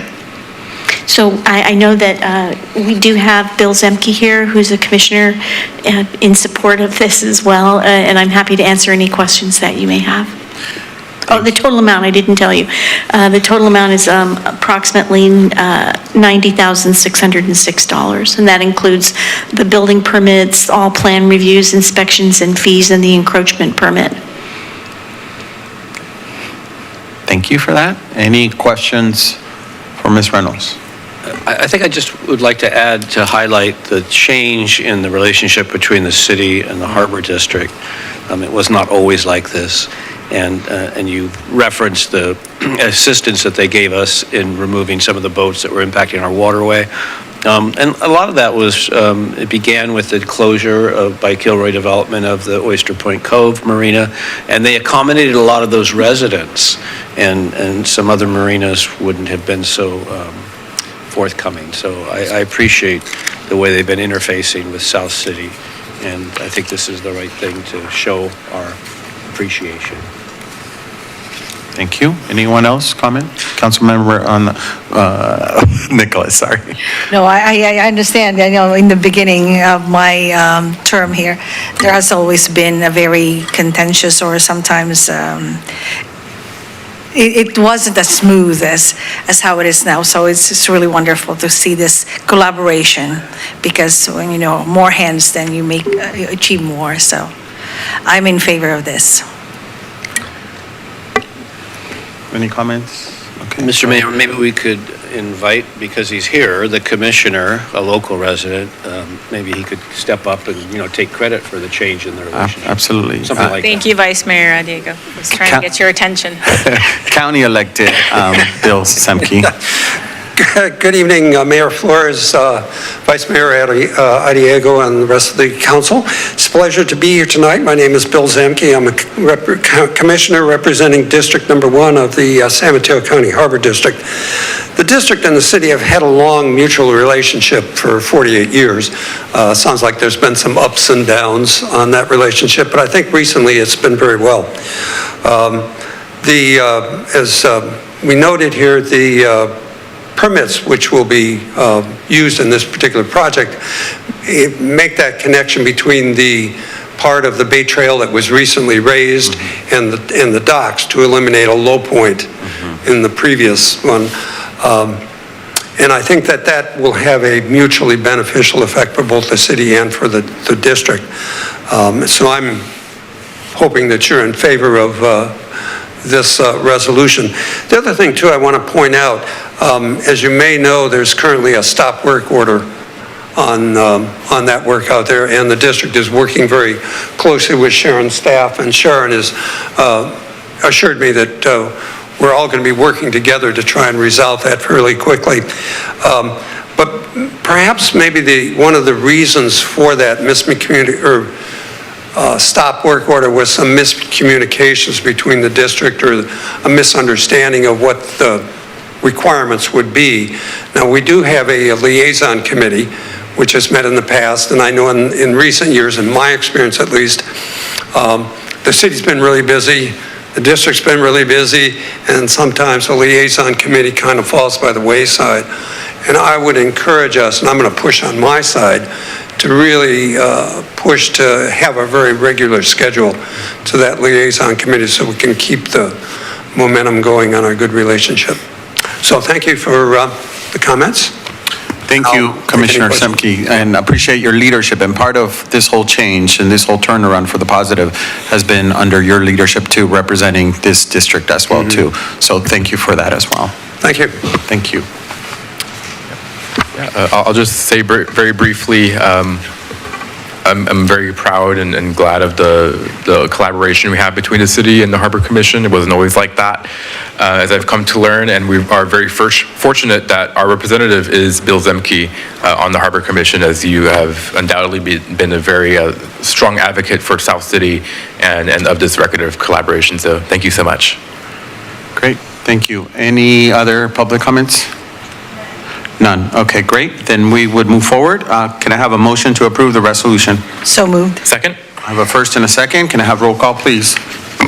Vice Mayor Diego? Yes. Councilmember Coleman? Yes. Councilmember Nicholas? Aye. Mayor Flores? Aye. And Councilmember Nogales? Yes. Motion passes. Next agenda item? Thank you. Moving on to items from council committee reports and announcements. Anyone have any committee reports or announcements to move forward on?